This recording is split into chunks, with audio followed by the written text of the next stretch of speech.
All right, what's the word, blurs and nerds? It's your boy Mark J. I am here with the one and only, let's see, actor, voice actor, producer, GM, writer, adventurer, role player, former burlesque champion of the East Coast. I heard that. Got the championship belt back there. The one and only Candace The Magnificent. Hello. This of course, is the nOne-shOt podcast. A little bit of shit there. The nOne-shOt podcast is brought to you by Apartment Unlimited. We are all POC, collaborative creators, and we make cool content. We have a zine, we have actual plays.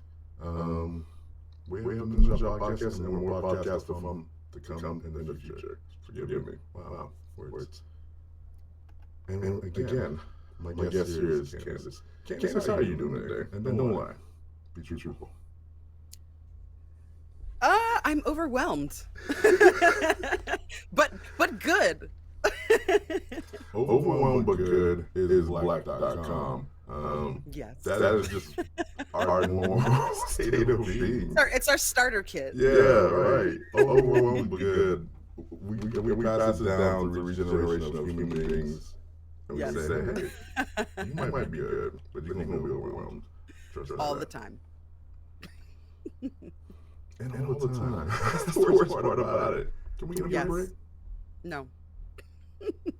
Even when you're having fun, still a little bit overwhelmed.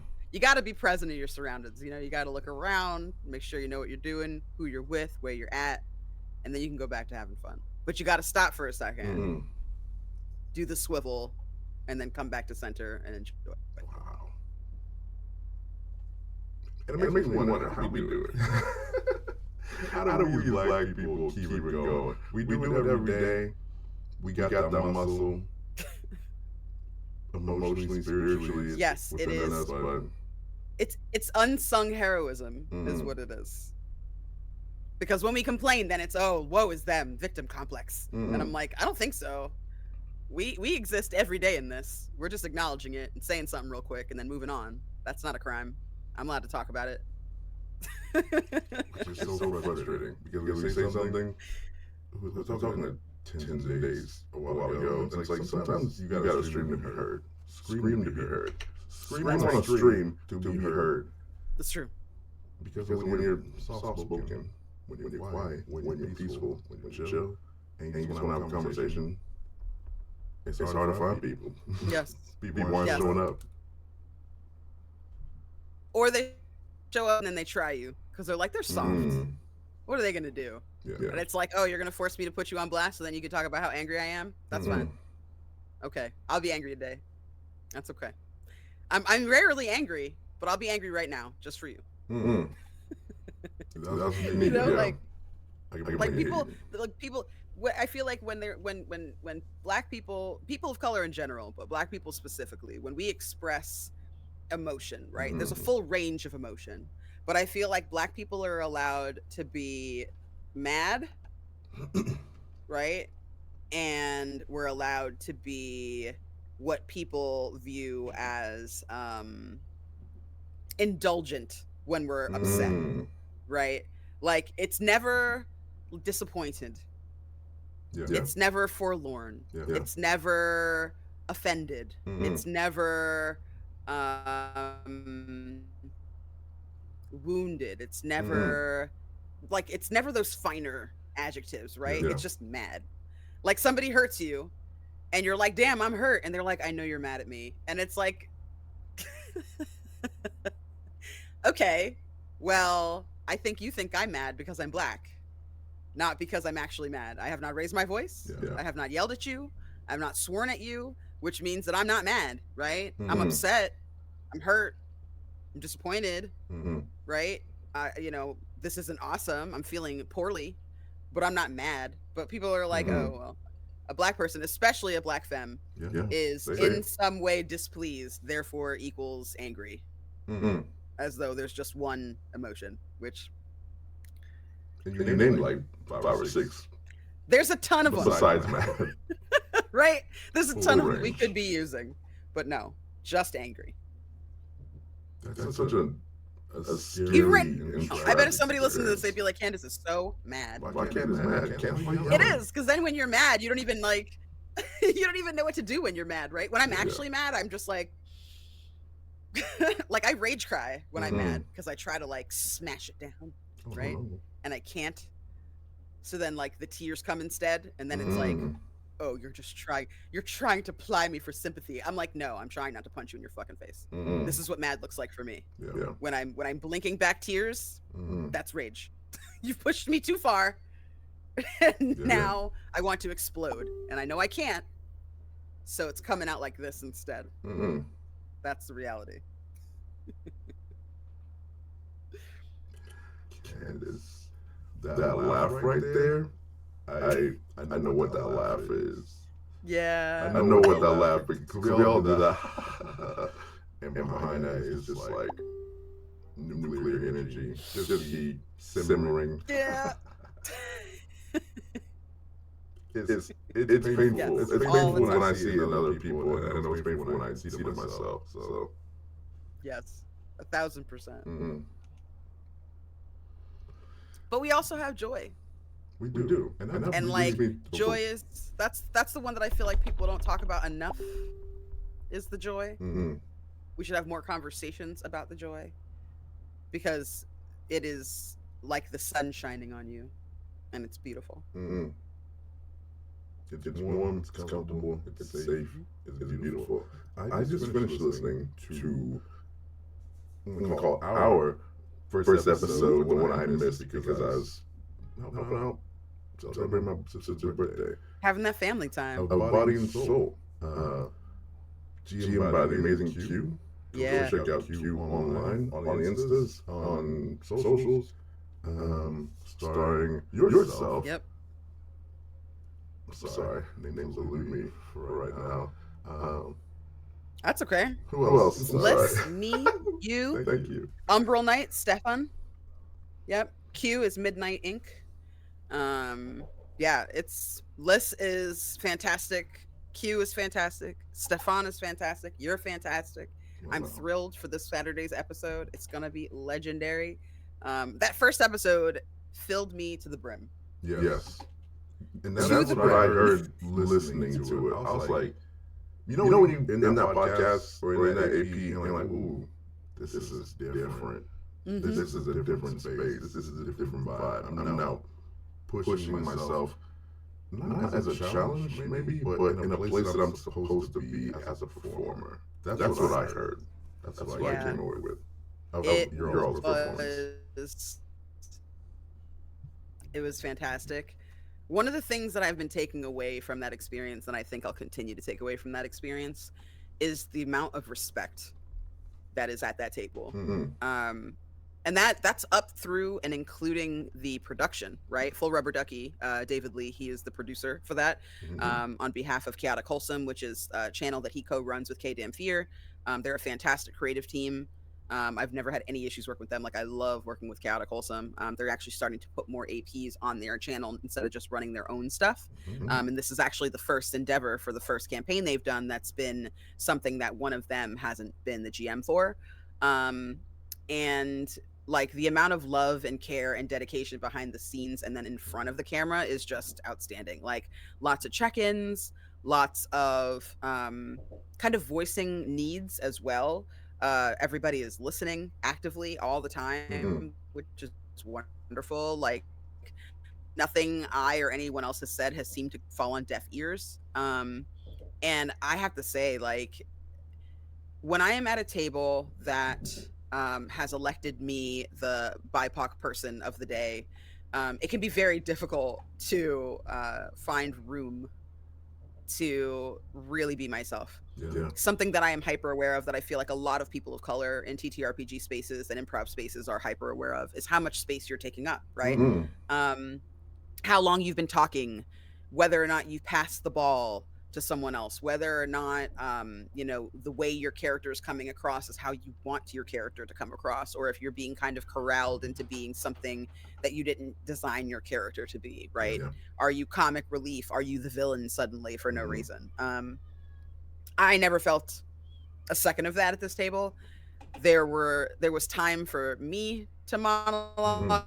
There was time for Stefan to monologue, time for Liz, time for Q to like move the story along and paint this beautiful word picture in front of all of us and bring his vision to life. Like everybody just took turns and made each other feel seen and heard, and it's my second all black table ever. Wait, Which is really? criminal. Yep. Ooh. Yeah. Yeah, it's criminal. My first one was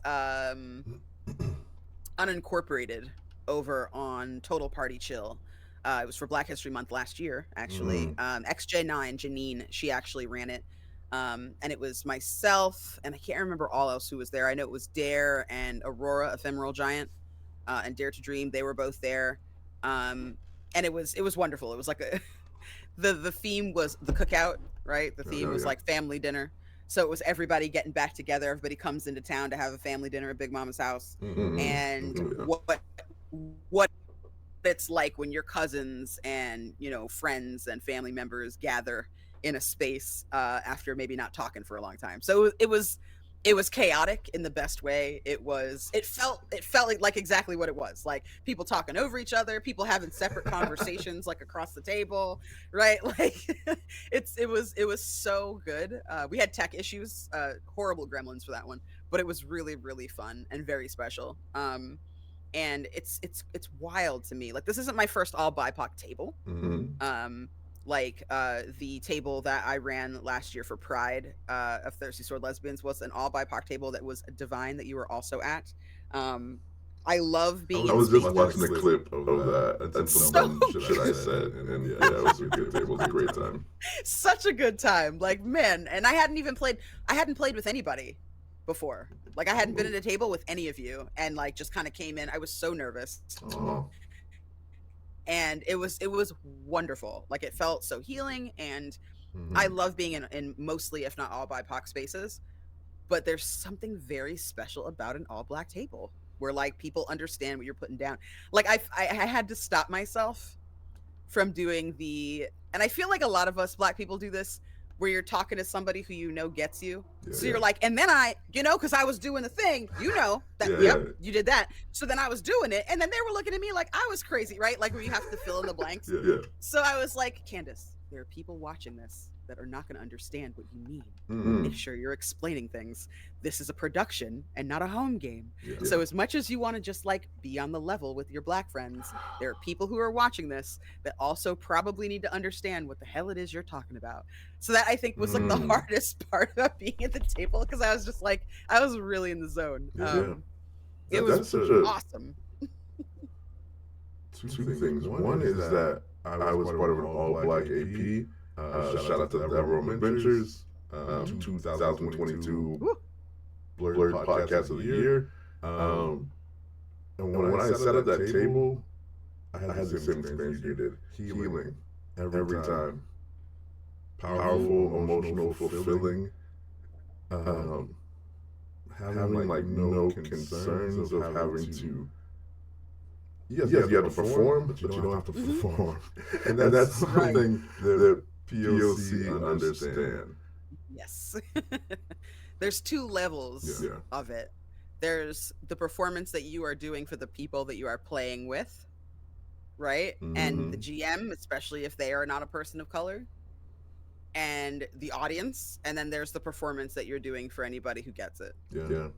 And that is something that I think a lot of people outside of our cultures don't understand, like how much expectation is kind of placed on our shoulders without them really having to do anything, just by showing up. Like I was working with someone one time who was like, oh, can you get me I think it was like a safety sheet or something like that. They were planning way in advance for this game, and they asked me if I could get them the safety sheet, and I was like, yeah, I'll get it to you. I'm sorry, I'm a little slammed at the moment. And they said, oh, okay, don't be lazy now, ha ha ha, and kind of like made like a joke. And I was like, don't be lazy. And they don't understand. They don't understand. So that's the time when you have to talk to a white creator and be like, hi, buddy. So you said you like having people of color in your space. Fair, but do you know how to do that? Because it doesn't seem like you do, right? There's certain things you can't say to people of color. You can't say to a Latin or a black creator, talk about lazy with them, okay? That's not something you could do and get a positive reaction. Right now, I'm feeling very lucky and kind and charitable, right? I'm feeling very sweet towards you in this moment. So instead of freaking the fuck out and just leaving your production wholesale, I'm going to inform you that you can't be doing that. And that is the first and last time I will offer you advice. It needs to be. That's not your job. Please don't come at me again. No, but it is my job all the time. It is my job all of the time. I am asked all of the time. I had a problem with a creator in this space. It was public because I needed it to be. They were trying to recruit new people of color to take the spots from the old people of color who were dipping out. Let's name names. Not on my watch. Oh, okay. Crossroads. Crossroads. TTRPGs. Oh, yes. That's on my rundown list of things to talk about. So yes. Okay. Yeah. I was in a situation where I thought that the owner of Crossroads, Carrie, was my friend, and they're a Midwestern white person, and I was like, okay, you know, there's going to be gaps in knowledge, but you assume that when somebody asks for diversity at their tables, that they would have at least opened the door, right, to educating themselves. If I'm going to have somebody who is, I don't know, Jewish at my table, right, and there are a whole bunch of Jewish high holidays coming up, I can't get upset that that person is going to not be available on those days. If I had educated myself about the identity of the person I was inviting into my space, I would have assumed that they might need that and have reached out to them first and said, I recognize that you are Jewish and that's part of your identity. Is this something that you need coming up? Should we schedule around that, right? Because I've educated myself about that person.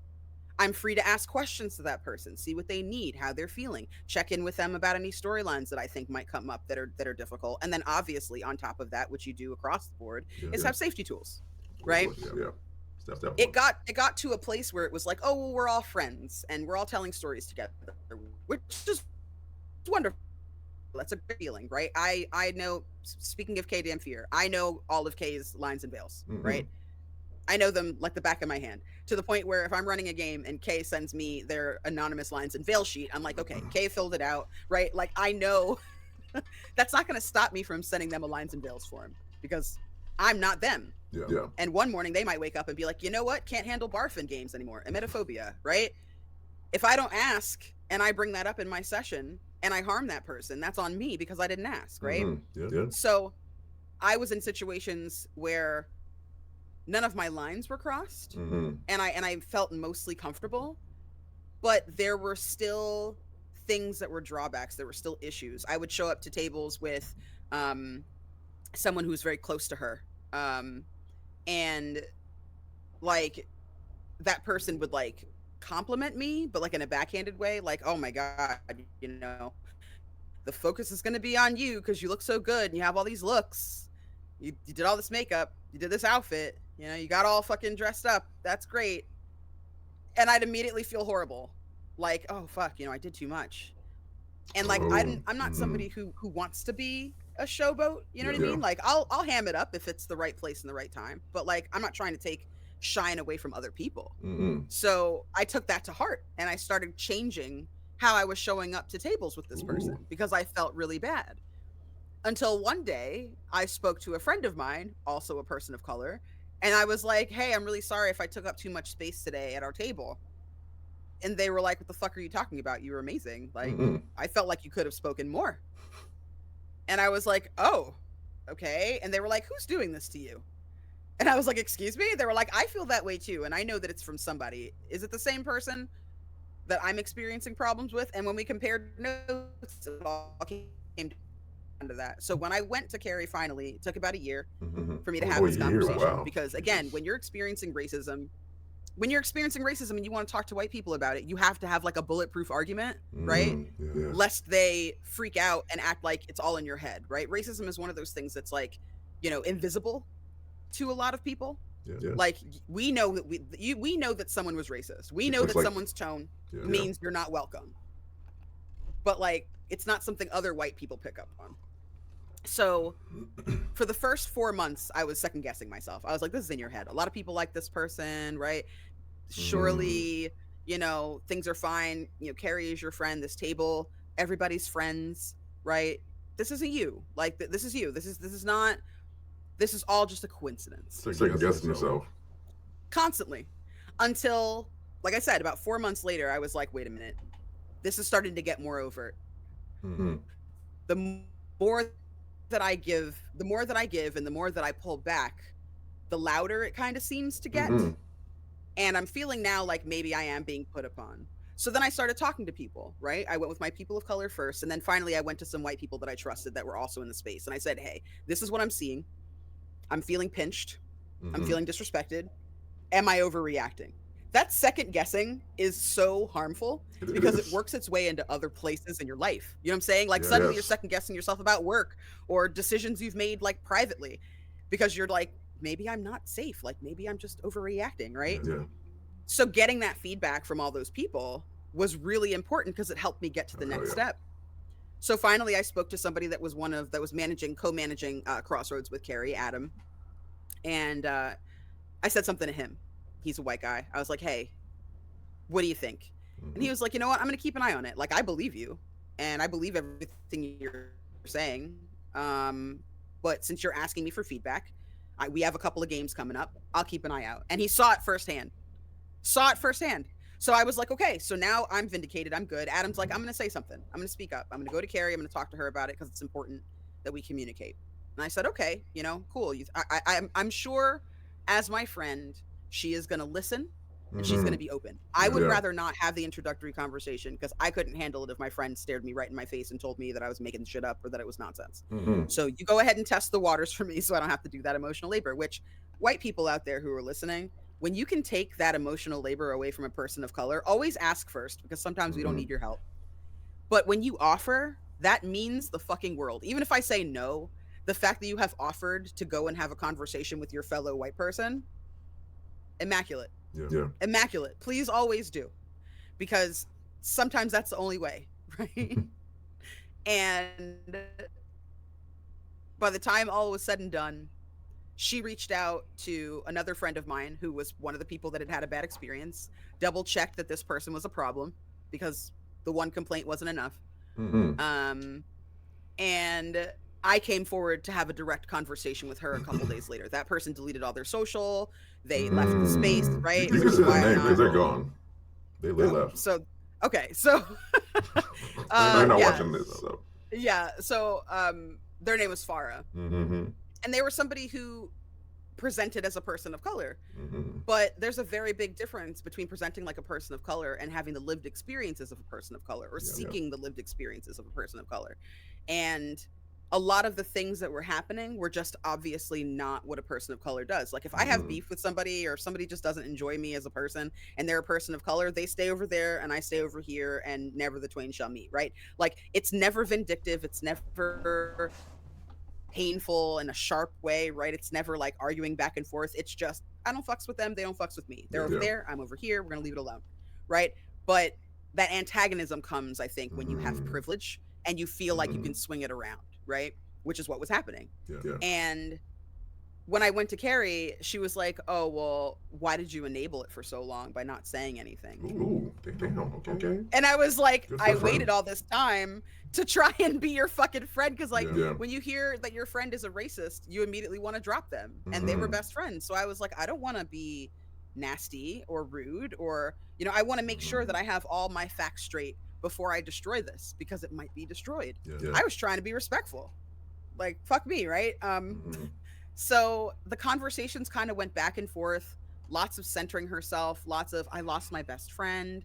Like, I was like, okay, I have sympathy for you. You lost your best friend. That's a real shame. Meanwhile, I'm sitting there as her friend, like, you are actively losing me. Are you sad about that? Because I thought we were also friends. And like, you've been carrying this with you and for months and months and months.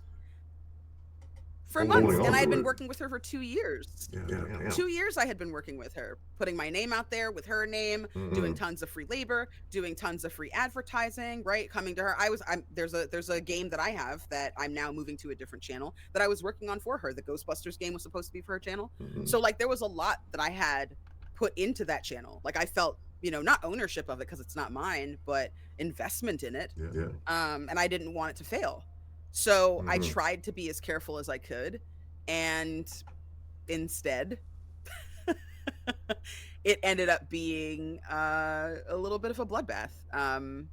That whole, oh, you're angry, that came up a bunch. Well, you were not angry because that shit hurts.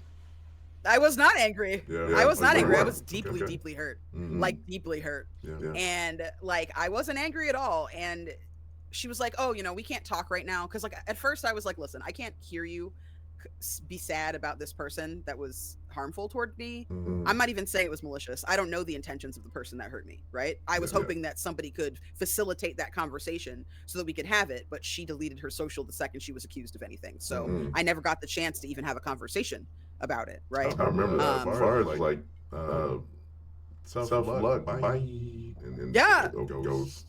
Yeah, like dip. Oops. Yeah, dipped. I was like, yeah. And she was like, I can't imagine who it could be. There were only like 6 people of color that used to run with Crossroads like that, right? Like regularly. So it's not like the list was long. You could have just apologized to everybody for good measure. That's what I would have done. Yeah. But I was kind of just like, whatever, hopefully this will blow over. So I went to Kara and I was like, yo, I can't talk to you about this right now. I'm gonna need some time. I'm gonna need a break. But when I'm ready to talk, I'll come back. So 2 weeks later, she wrote to me and was like, oh, hey, I have all these sweeping changes I'm trying to do for the channel. I want to have a sensitivity consultant. I'm like, okay, number one, you can't have one sensitivity consultant.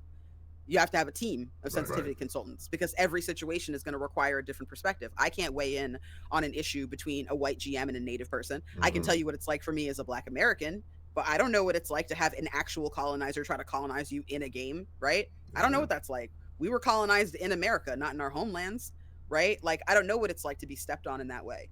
So I would have recommended somebody else for that. So I said, I was like, that's not how sensitivity consulting works, right? Black consultants should be, whatever you are trying to get somebody to consult on should be from a background that they have lived experiences within. So whatever you're doing, if you're running Guba Banwa, right? Kudos to you, but don't bring me in as a consultant, right? You need someone of that ethnicity and that nationality to consult on that because their experience is going to hold far more weight than my third party shit, right? Yeah. She didn't know that. And I was like, this is something you should know if you want to have people of color in your space, right? Especially if you're pretty basic slide stuff. And think that hiring a sensitivity consultant is the answer. It's just the key to unlock all of your racist past. Thank you.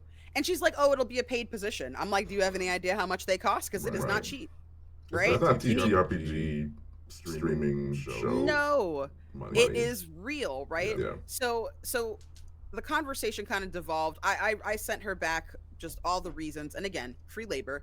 I was like, here's why this new plan doesn't work. I spelled it all out. I gave feedback, no response.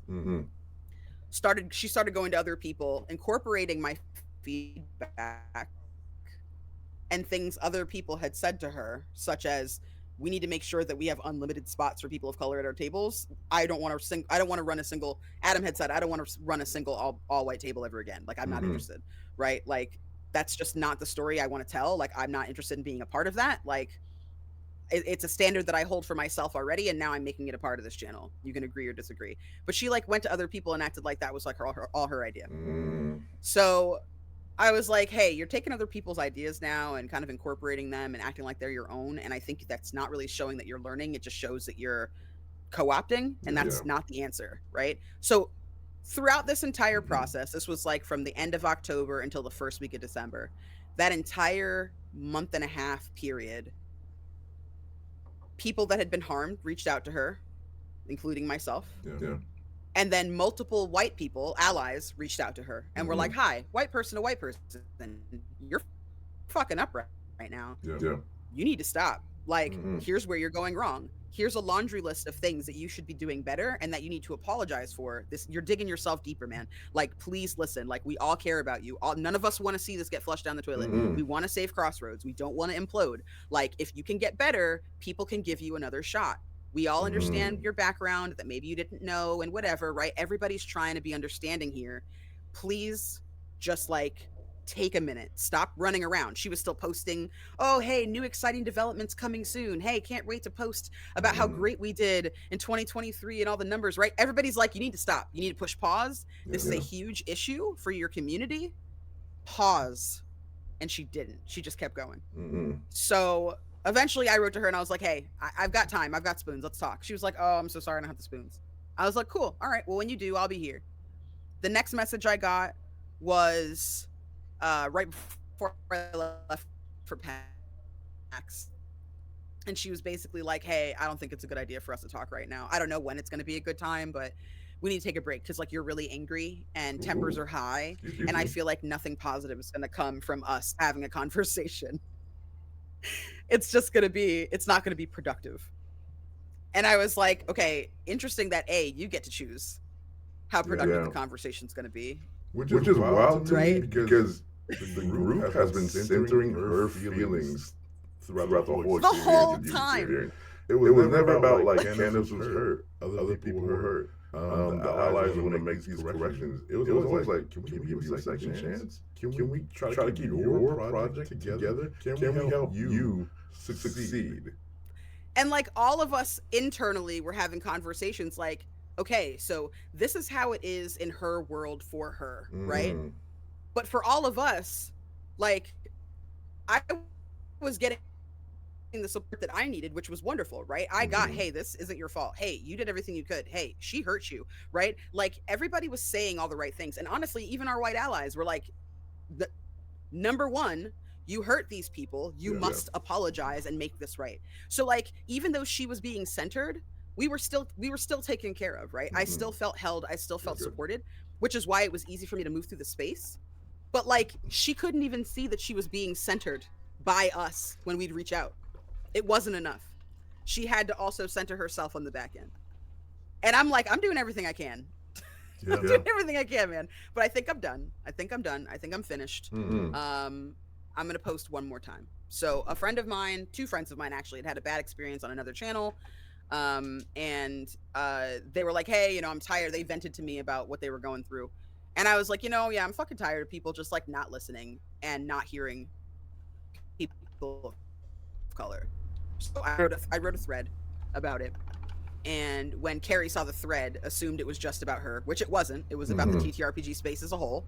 But you know the saying, when you feel guilty, right, about something, you read something you think might be about you and you get all up in arms. If you don't have that wound inside, if you don't have that suspicion about yourself, you don't look at that and take offense. You go, oh, damn, somebody else must have fucked up, right? Kid dogs. So, that's it, right? So she saw it and wrote to me and was like, the way that you handled this was so unproductive and so unprofessional. And I can't believe that, like, this is how you're out there, like, talking. And, I'm so frustrated and everybody just needs me to be the bad guy. Fine, I'll be the bad guy if you need me to be the bad guy. And I'm like, But 2 years. 2 damn years. You don't get that time back that you invested into her and her projects and pulling her out of the mud that she dug herself into, basically.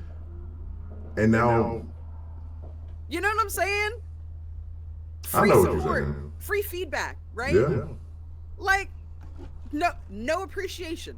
No appreciation that I didn't just leave and put her on blast immediately, because that was an option.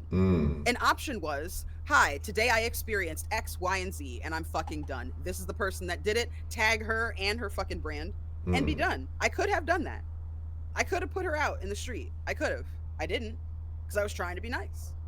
So it's like, sometimes you just get to a point where you're like, it's not worth it. Why did you?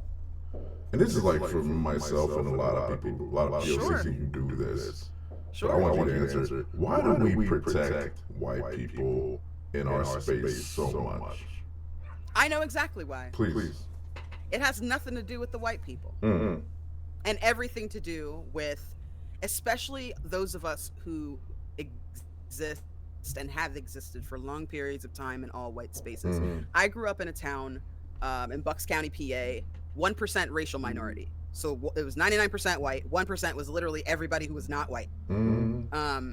And when you grow up in spaces like that, or you're a blurred, and most of the places you go, or like you're a black punk rocker or rock and roll enthusiast, right? And you go, you're interested in things that have a very heavy white population. You realize, you start seeing how people become racist. There's only so many times, right, that you can be told you're one of the good ones. One of the good ones exists as a term because that white person has had bad experiences that they now attribute to all black people except for you. Right? That's the reality. They got told the truth of their own. They got shown the reflection by a person of color. They said, "Listen, you can't get around saying N-word or talking about like correct whoever." Correct. They were someone was being honest with them and called them on their shit. And now they're the bad ones. Oh, they're they're hard to work with. Right. Or you know, oh well, I went to a school that was, you know, that was 50% black and 50% white, and I got my ass beat every day, and now I'm afraid of black people, right? Like they're not reading the room and reading the rest of the world and understanding that just because those 3 bullies bullied you as a kid, that doesn't mean everybody is violent, right? Things like that those sweeping generalizations that they make about people of color. So when people of color get into a situation and they see that this is a negative experience this white person is about to go through, a lot of us, I think, our first instinct, and again, this has everything to do with how we're raised as well, right?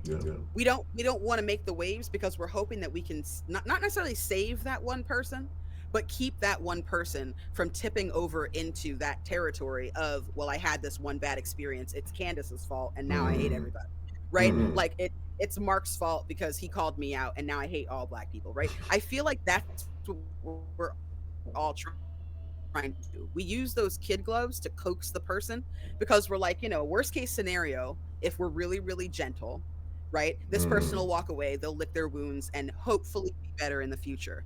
Best case scenario, they open their eyes, they're changed, they go on to be a bigger and better person. And now they're an ally and they're earning that title, right? They're not saying I'm an ally, call me that. They've earned that title because somebody took a chance on them and gave them that perspective that they were missing because the world doesn't educate white people about their white privilege, right? They have to go seek that out. So like, that's really where I was coming from, right? Is hopefully I can change this person's mind. I feel like I already have a foot in the door because we've been friends for 2 years. We're fairly close people, right? We talk about a lot. Like I thought, you know, we're close friends. So clearly I can change this person's mind. It's not going to be hard. I just need help doing it. But fuck me if it wasn't hard. It was impossible. In the end, it was not a good use of your time. Like there was conflict. You were at all minimizing yourself. I feel by not being honest, by not telling the truth, but not like saying your truth, which you deserve to tell.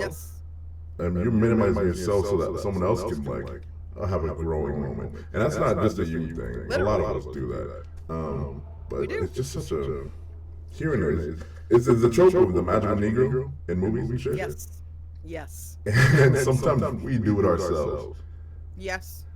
And like it's inadvertent. It's not something that I am proud of, right? I would love to be somebody who just was like, nope, bullshit, and called people out. And I have to tell you, every time this happens to me, every single time this happens to me, because this wasn't the first time. I went through this a year before that with Todd Moonbounce.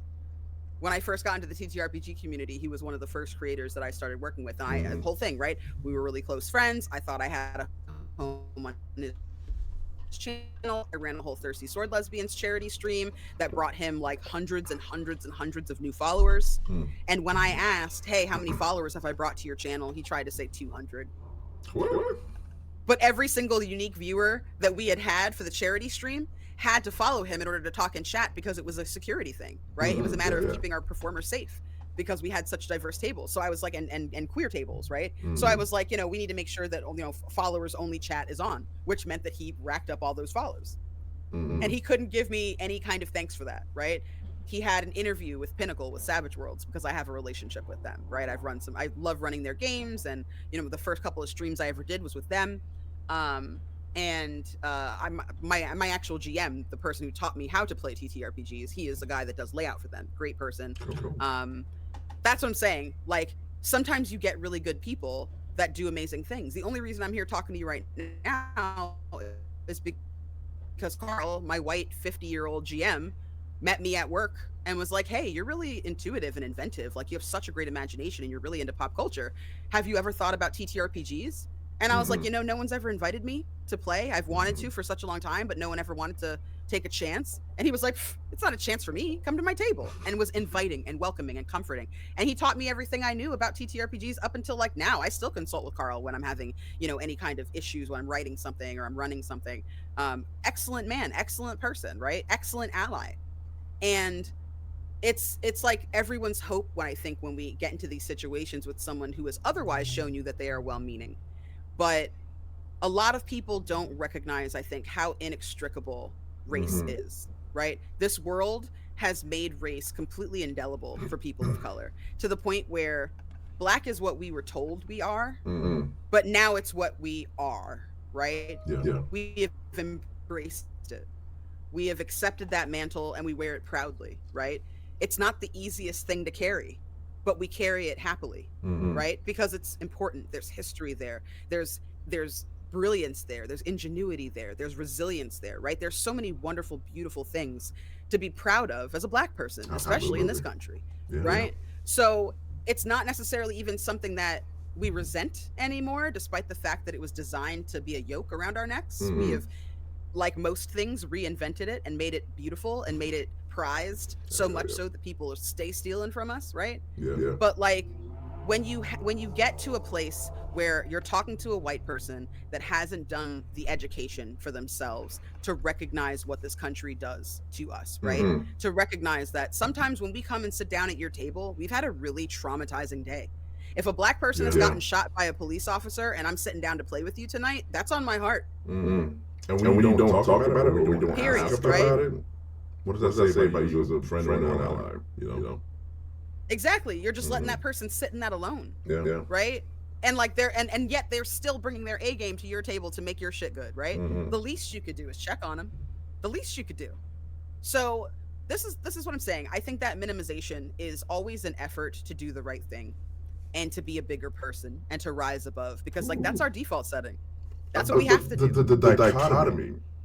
I need to minimize myself to be the bigger person. It's disgusting. Because if you're not the bigger person, then you complain, then you're a problem, then you're noisy, then you're loud, then you're hurtful, then there's white tears, and everything is just, it devolves into, what you did wrong. And like, I'm not gonna lie to you, when I finally decided to post about Carrie, it was because I didn't post about Todd. It was because I didn't say anything. When I separated from that person, I just vanished into the night, right? I was like, nope, not working with him anymore. And I wrote him a letter to tell him why I was not working with him anymore. And it was enough to like send him away with his tail between his legs. He has not tried to come back. He still does some Star Wars D&D thing that he still runs or whatever, but he's been in his corner of the internet and has not come back to this one. And I felt safe. So I was like, okay, I feel safe, right? No one else is working with him. That's fine. But when I was working with Carrie, I was like, I'm actively seeing her recruiting while we are in the middle of dealing with this issue. Like, this issue isn't put to bed, and you're already trying to talk to other people of color that I know to slide them into roles on your channel, knowing that I'm probably going to end up leaving. And you're not putting the effort and the work in to try and keep me, to try and save this relationship. So I know that you're going to do the same thing to these new Black people. And I'm not on my fucking watch. I'm not going to let more people get hurt while I'm sitting here getting hurt. I see what you're fucking doing. So I said something. And the only regret that I have is that I did not tag her entire personal account, because like a coward, she replied on Crossroads only and then deleted Crossroads. So now if you want to know about this, which is why I am perfectly happy talking about it now, it's nowhere on her personal page. There is no accountability on her personal page whatsoever. There are some white allies who tagged her directly in what they were saying when they said they'd no longer be working with her. But like, she still has like almost 4,000 followers, right? She's still followed by a bunch of like POC projects still follow her. And like, it's not the end of the world, right? I get it. Like, people aren't paying attention to who they follow. The other day I went through my follows and found all kinds of shit that I was like, what? Why'd you follow this? This is nonsense, right? You watched that movie, it was terrible. Unfollow, right? Like, whatever.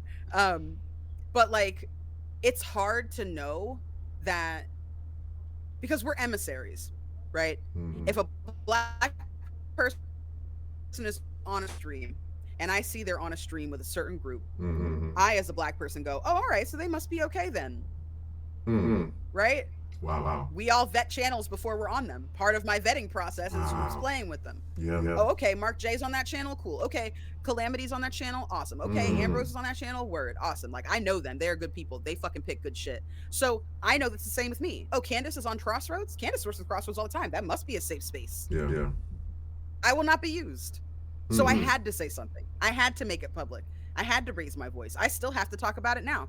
Because at the end of the day, she's not going to. She's not going to be real. She's not going to be honest and say, hey, I had a whole blowout because I didn't fucking handle this the right way. And I was dishonest and I was callous toward people that put in blood, sweat, and tears into rising me up and making me look better. And I used them and threw them in the trash. She wrote me an apology, right? She decides she's going to write an apology. Of course, she's pushed to write an apology because now it's a fire that's out of control. People are starting to say shit about her on Twitter and stuff, right? People are retweeting her and saying, you know, like, what the fuck, right? People are being critical now. Other white communities are going, see, guys, this is why we need to listen to people of color. Like, they're listening to people of color, right? Some of them are, but a lot of them I was like, unretweet, please. Unquote. No. Hashtag you too. Yeah, don't do that. So like, as all of this is happening, she decides she's going to write apologies. And this is what I'm saying about understanding exactly what you mean to someone and why all POC tables are so comforting, because there's no doubt in your mind that you are valued, right? Yeah. All this time, I was like, I'm valued. Even if Carrie is treating me like I am not her friend, I've still been valuable, right? I had value to this channel. I brought eyes to the channel. I put asses in seats on the channel, right? She's gotten views because of me. I know that I was at least valuable. And because of that, there has to be a little respect. No, sir. Because she wrote me an apology, right?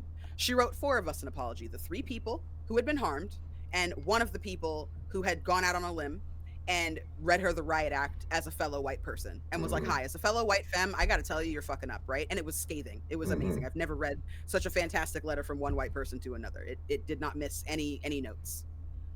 So obviously we're all talking. We're all in communication because people are trying to make sure that I'm okay and that I'm not harmed. I get my apology. It's 3 small paragraphs long, maybe 4. It's broad strokes. Hey, I could have handled this better. I'm sorry. I should have done more. I should have, you know, really listened to you when you came and brought this to me. You know, I'm sorry that I got defensive and I centered myself. I realize that now. You know, I plan to be better in future. And, you know, thanks for bringing it to my attention. I appreciate the time that we spent working together. You know, stay rad and protect your peace. I appreciate you. Goodbye, right? Finite. Goodbye. Yeah. Which was fine with me because I wasn't coming back. Yeah. So I send the note to the other 3 people that got apologies. And why did I do that for, Mark J? Because the other black femme got the same ass fucking apology. Right? Wow. Mixed up a little bit. Like the 3rd paragraph was the 2nd and the 1st line was the 4th. Same exact apology that I got. Oh my right? goodness. And I was like, oh, no value to you then. You don't even have the awareness to see what I've done for you. Yeah. Or to be thankful in any way. I'm barely a person to you. The other 2 people, one of whom is white perceived, one of whom is actually white, multiple paragraphs, completely unique to one another, heartfelt. Your friendship has meant so much to me. I don't know what I'm going to do without you, but I recognize why you must go.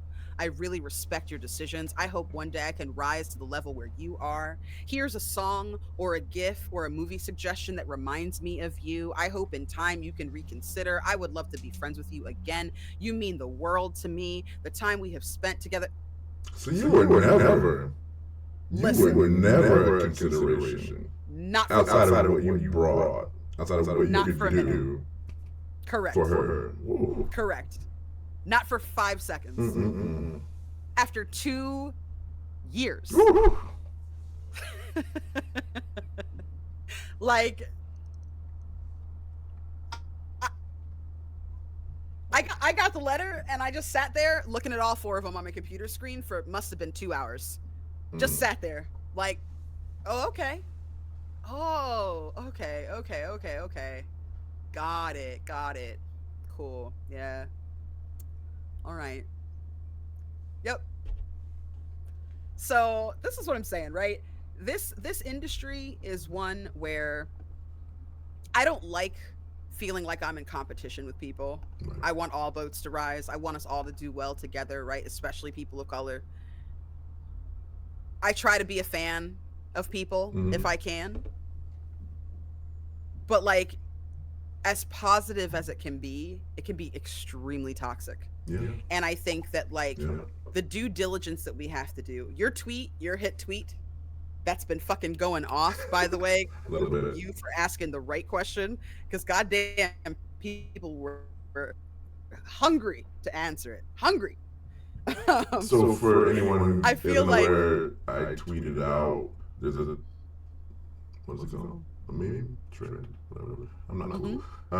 So people will say like, of course I'm a Democrat. I'm a Democrat. Of course I blah blah blah. Or I'm a farmer. Of course I have whatever gross things farmers do. So that's the trend going on TikTok. You can Google it. So I wrote something that, first of all, I thought someone else would come up with that before me. I was like, there's a lot of creator ass people out there. Why isn't anyone doing that? Why isn't saying I'm gonna buy POC in the TTRP space? Of course, blah blah blah. Yeah, a lot of people responded. A lot of people responded. Like it went far and wide. Yeah. It has a bajillion retweets, likes, and comments. I don't even have a real number for you with that. It's still going. It's been what, like 3 or 4 days? Like that's a year in Twitter time, right? Like that's forever. It is in internet time. It's months, right? And I gotta tell you, like, I've read every single one to bear witness and testimony. And the number of times that I like felt just an ice dagger through my heart and soul reading every single one of those, right? The tone deafness. I saw Draconic posted, I'm a BIPOC TTRPG player. Of course I have to ask artists if they know how to draw black people, right? And then you got a bunch of white artists underneath there, like, I can draw black people. I'm like, read the room, okay? Read the room, guys. And I'm looking at it, right? I had one person try to come for me or whatever, talking about I was using so many acronyms that he couldn't understand it or something like that. And another person jumped in and like fucking fought this person until he went away, which was great. But like, seeing the turnout for that, seeing the number of people that had something to say, seeing how many responses there were, and yet how unique so many of the responses are, right? So it's not even like it's just the same 4 things coming up over and over again. It's a multitude of things across multiple gender identities, multiple sexual orientations, multiple skin colors, multiple ethnicities, multiple races, nationalities, right? Like, the fact that you're seeing these broad strokes, I want to say there's probably 40 real and unique complaints with versions underneath that, depending on what walk of life you're from, right? So for example, you've got Asian people that are like, yeah, I'm a BIPOC TTRPG player. Of course I'm there because I'm the quiet Asian that's not going to complain about your bullshit. Versus, of course I'm the black person that got fucking lambasted in front of everybody for complaining because I was loud, right? Those in and of themselves are extrapolations of the stereotypes that we're dealing with, right? That they're saying the same thing, but something very different. And they could be talking about the exact same person in that same breath, right? That's really, so, really like, curious to me. Yeah. Which I'm bringing back in a moment. Please go on. No, that's like, reading them I had so many emotions. At first I laughed, right? At first, I laughed so hard. I was like, this is so funny. Like, Mark J, you killed it. This is hilarious. And then, like, the more I read it, the more I was like, oh no. Oh no. Oh, this is my life. This is my life. Oh God, this is my life. I'm glad you had that reaction. Oh boy. Because I had the same reaction coming in. First I was like, ah, these are funny. Of course people stereotype me into a certain character. It's that thing we've been talking about of carrying those two things within us and none of them work together. It's funny, and then you realize that laughter turns into crime, or the pain you feel in yourself, and the pain you feel for other people who are going through it. Yes. It's a lot. It's a lot. It is. It is, especially stepping away from it. Because, like, you don't know where the landmines are, right? There's no markers that are like, you're going to play with this group of people and it's going to suck. And sometimes it takes time to find out, right? Sometimes, like, the lines are drawn in the sand. I mean, we're seeing it with, you know, with Muslim American people and people who support Israel right now, right? Like, there are people who support Israel from all, right? Not necessarily just Jewish people even, right? That are Zionists. So you see people out there who have this appearance like they are all about justice and equality and social good. And then they come out and they're like, yeah, but I'm in favor of Israel. And you're like, okay, how do we talk about that? Right? Like, how do we have that conversation now? Because I don't think that you and I are on the same page if you think that there's anything that's okay going on in that area right now, right? Like, this is not a war. This is an attack and a genocide, right? That's what is happening right now before our very eyes. Like, we are seeing this. So sometimes it takes something like that before you have to reassess who somebody is, because you don't, unless it comes up, you don't know, right? For me, it was, you know, in this last situation, the catalyst was down to, you know, somebody mistreating me and reporting that to the person that I thought was going to take action, right? If that person had never mistreated me, I might have never known that Carrie would have had that reaction at all, right? If that person had never made the catalyst, made that moment, I wouldn't have had a reason to talk to Carrie about it. So I might still be making games with this person. I might still be raising the star of this person, right? I would just be unaware. With Todd, it was credit, right? It was credit and how he was treating people that meant something to me, that mattered to me, right? And his lack of understanding and lack of care when dealing with me, despite the fact that I was putting so much into making more of his channel, right? If I had never thought to try to make anything of myself, if I had never thought to say, you know what, let me see how many numbers I've improved this by, because I'd love to make a media kit, and I don't have my own channel to affect, right? I don't stream on my own channel with CTRPG, so I need to ask other people. So I had asked Kay, because I had been on her channel. I asked a bunch of creators, right? I went to Carrie. Like I said, hey, so since I started working with you, what kind of follower count have you seen an improvement of? And the only person that was shitty about it was him. If I hadn't thought to do that, I would never know, right? So there's catalysts that happen, and when they don't, you don't know. So months, years might go by before you realize that somebody is problematic, because it never comes up. So that's why I feel like it's so important to speak openly and speak loudly and speak with your whole chest about who you are and what matters to you, because at the end of the day, sometimes, like, it doesn't come up. And even though I am loud, I still get invited. I was invited to a table. People were very well-meaning. We were playing Deadlands, right? Which is a Wild West, right? Haunted, kind of ghostly, weird West setting.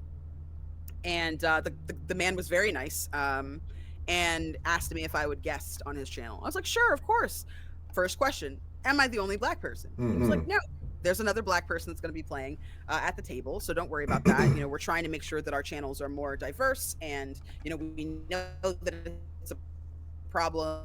It started as just me and, like, my brother and my kids, and, like, all of us are white, and we're realizing now that we need to open it up, we need to have guests and things like that. I was like, okay, that's understandable, right? If it's your family and not just a group of friends, if it's your actual family, I get why you don't have any people of color. There's no way to affect that. However, when I got to the table, the person that was there that was also Black was an older gentleman, right?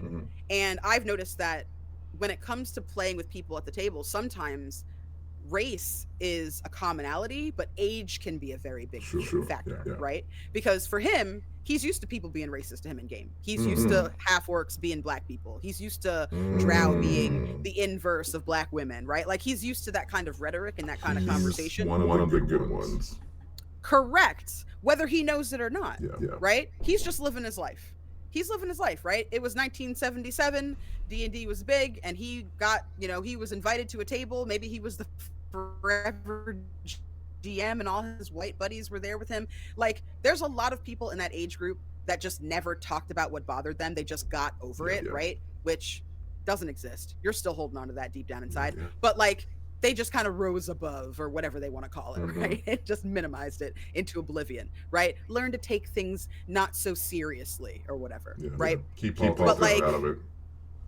Right, which is nuts, because all of their friends now that they grew up playing these games with, that they thought understood them as a black person, now vote against their fucking human rights, right? Because they never talked about it, because they never were educated about what that black person at their table in 1977 was actually going through, because there were no real conversations. So this man is there, and I'm seeing him, and I'm like, okay, cool. Like, he's an older dude. I have no problem with that. I don't discriminate against people because of their age, because of anything, really. Like, everybody is themselves until they give me a reason to side-eye them. I'm trying to be chill, right? So I'm there, and I'm a non-binary person, and my pronouns are not being used, which I guess is better than misgendering, but, like, it's still weird. And we're playing this game, and I have an older Mac, so Foundry wasn't working, so I, like, couldn't see anything. So I was kind of, like, distracted trying to play the game, because I couldn't, like, see the map and see where we were going. I was, like, trying to, like, look in, like, the Twitch monitor and stuff. So it was definitely a rough game, but I was willing to stick it out, right? I was trying to have a nice time. And again, these people meant well, right? It was obviously an issue of age, right? And understanding of the world and boundaries, rather than being like, someone targeted me because I'm black and tried to make me feel bad because I'm black or something. That was not the case. But we got to a point in the game where we were talking with the deputy of this town, and the deputy is like, oh, there's somebody that's a bad guy that's in the jail cell, and the people are, an angry mob is going to come for him when they think we're not when they think we're not looking. Like, an angry mob is going to come after this guy, and you guys have to make sure that he doesn't die before he can get a proper trial. And all of us are like, okay, we're good guys, right? We're heroes. We're not trying to make judgments about this person. We got to wait until he gets a trial. So we're all like, yeah, cool. We'll stand watch on this jail overnight. So the guy inside is a white guy. The guy inside is a white guy, right? So I'm like, okay, I have no problem. If the man in jail is white man, I don't have to worry about it. It's not going to get weird, right? Everybody here is white. Normally that bothers me, right? All the NPCs are white. Normally that bothers me. Normally that fucks me up. But right now, in this very Western setting, I am perfectly okay with nobody being Asian or Latin or black. I'm perfectly fine with that. No one's Native American? Great. Let's keep the game going. I'm so happy to be here with all these white people. It's just me and this man here, this old boy who's black, and that's fine. But then a lynch mob shows up. And I'm like, okay, I get it. In your mind, GM, right? That's just a word. It's a word, and lots of people were lynched, right? Of all races. It was a technique, right? A tool and a technique back then, right? I understand how an older man is gonna think to himself, it's just, it's normal stuff. The black man didn't bat an eye. He was like, we're gonna fight him, we're gonna get him. And I'm sitting here at the table like, lynch mob. Wow. The lynch word has been mentioned, and that is my cue to leave. I'm so sorry. My internet is going out. I don't know what happened. I think it's because it's a holiday and so many people are online. I can't seem to get back online for this game. Oh no, click. And I dropped from the call. I didn't want to have to educate this person as to why I left, or hear the justifications that I know are going to come. Well, it's just a word. Well, there were no black people. The black people weren't getting lynched. Okay, I understand. But, black people weren't the only ones who got lynched, but we were mostly who got lynched. And when white people did get lynched, it was because it was a tool they were using on black people, right? That's the reality. So for me, that's a no. That's a no for me, dog. And I don't want to sit here and deal with that in a game. Because it's not a game anymore. It is not. not. It stopped being a game. It became something. You have made it real life now. Yeah. Right? We could have said an angry mob showed up with pitchforks. We could have said that. We didn't. We said lynch. And now I'm gone. Right? So, like, some people think that they are ready to have black people at their table, but they have not done the work and the research to actually see what is a trigger, right? I'm in a game called What We Do in the Shallows. I wanted to be a snake folk, right? I wanted to be a sea snake because we're all pirates. So I was like, what kind of cool creature can I be that's piratey? And I was like, a sea snake would be awesome.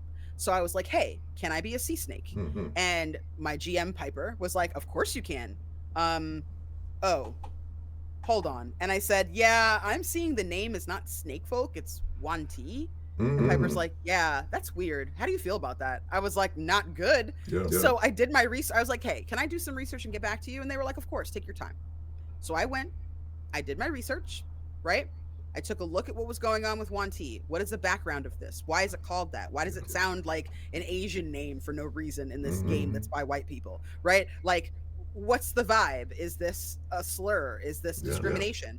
And when I had enough information, I took it back to them because the table that I was about to be at, right? Tenzin is at that table. Tenzin is Tibetan Chinese, excuse me, Tibetan Canadian, right? So as a Tibetan Canadian, I was like, I don't want to offend somebody. The person that I was replacing, that I was stepping in for, right? Kai is a fantastic TTRPG player as well. Really, both of them are fantastic. Kai is a Japanese American person, right? Half Japanese. I think they're biracial. So I was like, I need to make sure that I'm not offending anybody. This could be offensive, right? I don't know the background of some of the people that are at the table with me. I'm not going to make assumptions as to what's going to offend them and what's not. It kind of offends me. So I feel like that's more than enough. And I don't want it to offend them. So I asked the GM, hey, can you do me a favor? Can you go to your table and find out what people think about this archetype, about this ancestry? Because it's weird for me and I'm getting weird vibes, but I really would be interested in playing as a snake person. And what we ended up doing was all of us agreed that we know that I'm not intending that, right?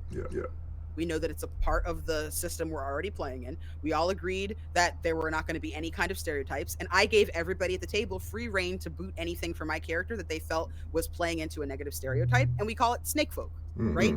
So together we were all able to work to make everybody feel good. And in the process, I got to be more closely bonded with this brand new table that I was joining.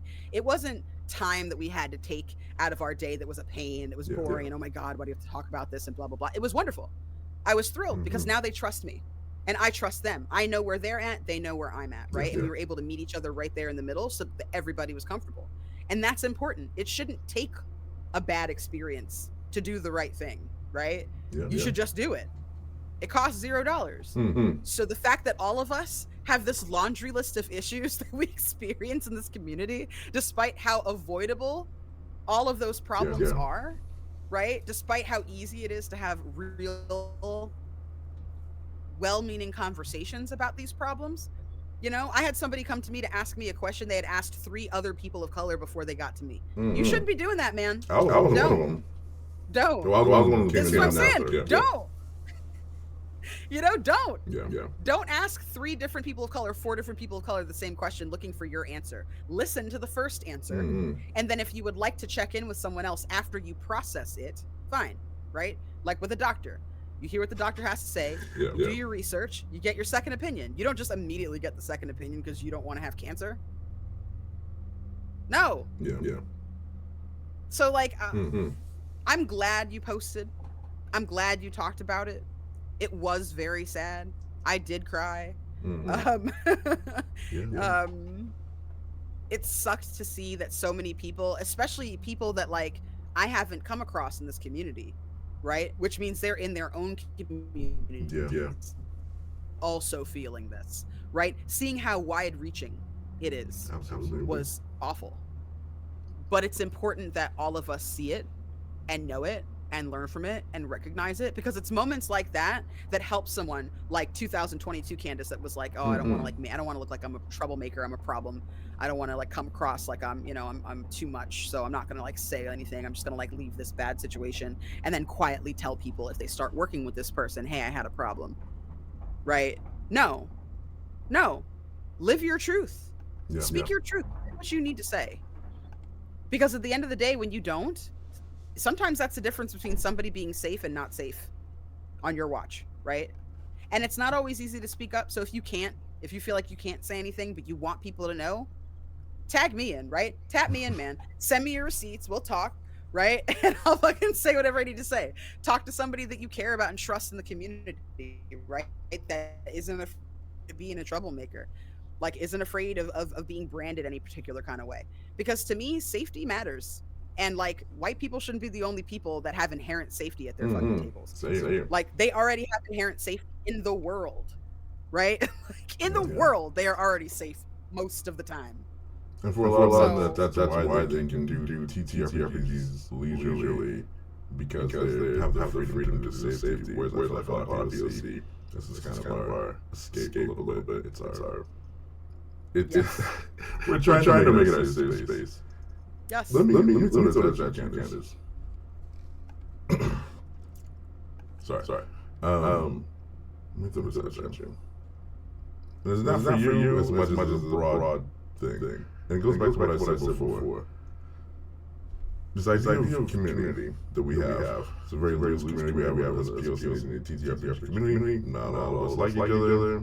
Here's what it is.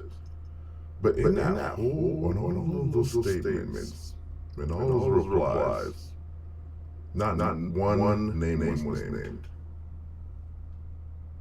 And it brings me back to something you said, which is like maybe five or six of these POC here are talking about the same, like the triangulating on the same person, but because they don't say it, that person still gets to do whatever they want to do. Mm-hmm. Do you think? Is there a way that we can fix that? Is there a way that we call people out for real? Is there a way we can point fingers and like this person? No, not a good person. Don't care about the followers. First of all, 10% of your followers are bots, are porn bots. Check your followers. Most are porn bots. Second of all, despite the followers, the clout, the connections, yada yada yada. Like. When do we start calling people out? When do we start minimizing ourselves and telling the truth about the people who are harming us? I think that moment comes when a mistake has been made that cannot be overlooked. Because, for example, calling someone lazy who's a person of color, right? Usually not an Asian person because of the model minority myth, right? Yeah. Usually a Latin person, Hispanic person, or a black person, right? When that happens, it can be brushed off as, well, I didn't know. I wasn't raised like that, so I didn't know that was a negative stereotype. Because at the end of the day, there are white people who say that they care about this, right? They say they care about equality and equity, which are not the same thing. They care about representation. They want to make sure that they don't have all white tables, right? They'll say all the right things because they're well-meaning, right? They care in a surface level way, but not in a way that is enough to make them change who they are fundamentally, to make them convert and do the work of anti-racism, right? Do the work of educating themselves and trying to actively listen to people of color so that they can be a better human being. Not everybody thinks they need to do that work. I've had recent experiences where someone was like, well, I'm really nice, so I thought I was doing the work, right? I wouldn't let somebody treat somebody racistly in front of me, right? If I saw racism, I'd say, hey, that's not right. Oh, my family was at a dinner table, talking about facts that they learned on Fox News that weren't facts. And I was like, hey, that's racist, right? I'm like, okay, well, that's the ground floor. That's step one, right? That's step one. Being loud about obviously wrong shit, that's step one. Racism is way deeper than that. Yeah. There's all kinds of stereotypes that are whispered and hushed, right? That no one really talks about, that people have, lurking in the backs of their minds and their subconscious, even the nice ones, right? So like there's blind spots that white people have, right? A friend of mine messed up one day and I had to correct her on something. She was wonderfully accepting, right? She was like, "Oh my god, I didn't even realize that there was that hidden meaning behind that." I was like, "Oh, no problem. Like, you didn't know. It's cool." And then went and educated herself and came back to me and said, "Hi, I learned all about this thing. I fell into a rabbit hole last night. I have one question to ask you when you have time. It's not an emergency. Whenever you have spoons," right? That's the right way to do it. Go educate yourself. And then if you have things to ask after that, then bother a person of color with it that can steer you in the right direction that you trust, right? But not all white people are passionate or think they need to be passionate enough. And that's partially white privilege. I'm never going to look at somebody, I don't care how many hours I have put into studying Japanese culture, watching Japanese anime, learning the Japanese language, hours I spent in Japan as a tourist. I do not care. I'm never going to talk over a Japanese person because they have a lived experience, right? But I'm a person of color. I know what it's like to be talked over by someone who is not an expert, and that's why I wouldn't do it to someone else. As a white person, some white people don't realize that you can't do that, right? Some white people, because white privilege tells you you don't need to be an expert. Surely you know better, which is why the pandemic happened the way it did, right? What do you mean science? What do you mean Dr. Fauci? Just because I didn't go to school doesn't mean I don't know. Yeah, it does.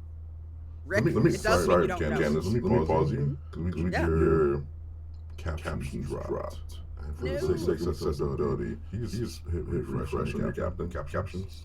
Yes. There we go. You're back in. Okay. Perfect. So, like, there are a lot of white people who don't realize that that's part of white privilege, is the ability to second guess somebody about what affects them every day. Yeah.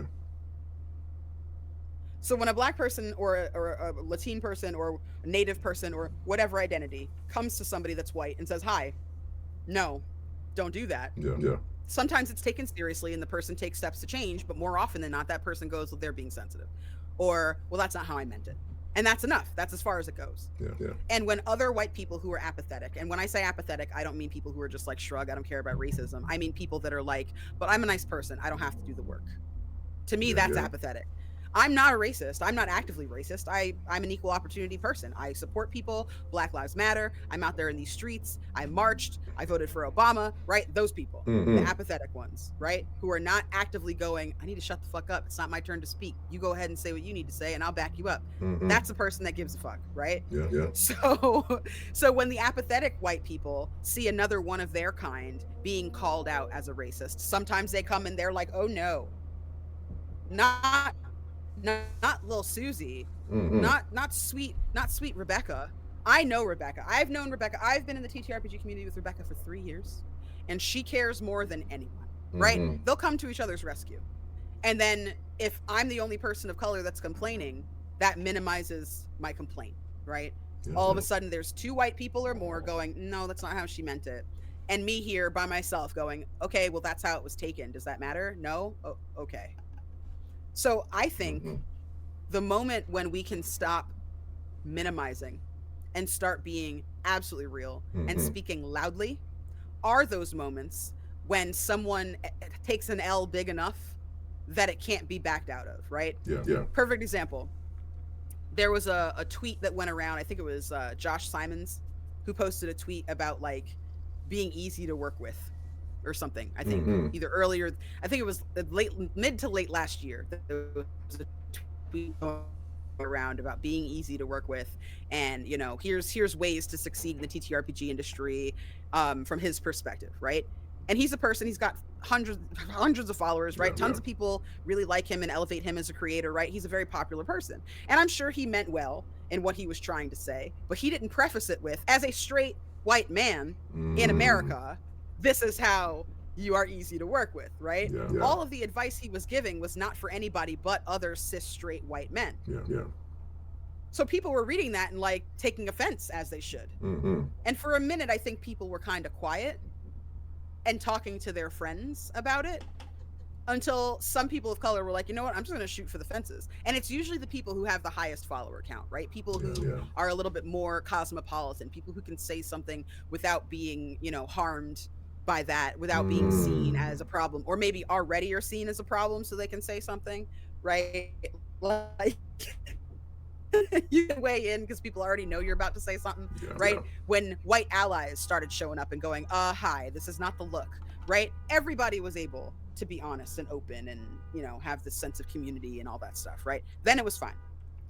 But when it's just you and it's a personal thing and it's like behind closed doors at a game or on stream at a game. I was in a game one time, 2 white femmes at the table, 3 white femmes at the table. 2 of them were very, attractive. People thirst after them openly. Very, very kind people. They both noticed this was a problem and checked on me, which was nice. But their characters were uplifted at this table every chance they got, right?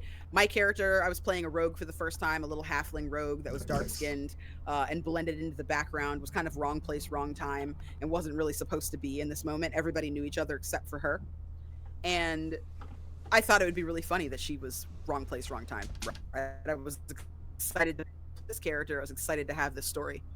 And she was beautiful, but she was a rogue, so she'd hide underneath her hood. So when I had my reveal and described what she looked like, right, the other 2 white femmes at the table were like, ooh, she's cute, sexy PC entered the chat, right? Like, they were feeling it. Okay. The GM did not pick up on that. The audience did not pick up on that, right? The rest of the game was all about how beautiful and sexy and gorgeous these 2 white femme PCs were and how they were so lovely. And anytime I would meet someone, they would immediately be suspicious of me. Ooh. Even though my character didn't look suspicious. She was just short and had a hood on. Like, she wasn't skulking around. She wasn't, I didn't fail any of my sneak attacks, right? Yeah. Like, I didn't fail any rolls that made me seem like, I had deception rolls out the butt that I had to roll. I aced all of them, right? So, like, there was no reason for my character to be suspicious other than one, right? And then when we got to the end of the session, the person who ran the channel, right, called me a completely different name. Say what? And I was like, oh, like, I'm not a celebrity by any stretch of the imagination, but, like, you should at least know the name of the people on your channel, right? Guests at your table. They said, I think it was like Crystal or Carol or some other C name that was not Candace. Yeah. And so I heard it and I knew that he was talking to me. And I just went, are you talking to me, Candace? Like, I had to say that. And then I was expected to come back to the table after that. For part 2. And I was like, no, I'm not interested in playing a game where no one knows my name and my character is automatically suspicious for no reason. Like, why would I, right? There was no one there to share that with me. The other 2 white femmes that were there, I was able to talk to them about my experience and they were able to have my back and communicate to the people what they need to do moving forward. But, like, I was pretty much by myself in that, right? Yeah. Because, like, they're not going to notice. It's not happening to them. So I feel like in those situations, it's much harder to speak out publicly because all it takes is for them to go, well, I played with this other black person and they were happy. Yeah. Right. They were okay. So, must just be this one person. Like, those are the moments where it's hard to speak up. And those are the moments that you're seeing in those responses, right? Are moments where somebody was by themselves. They were in a room, whether it was online or in real life. Some shit happened and they were like, never again. And that's what they're now talking to you about. Because everybody had specific examples they really did.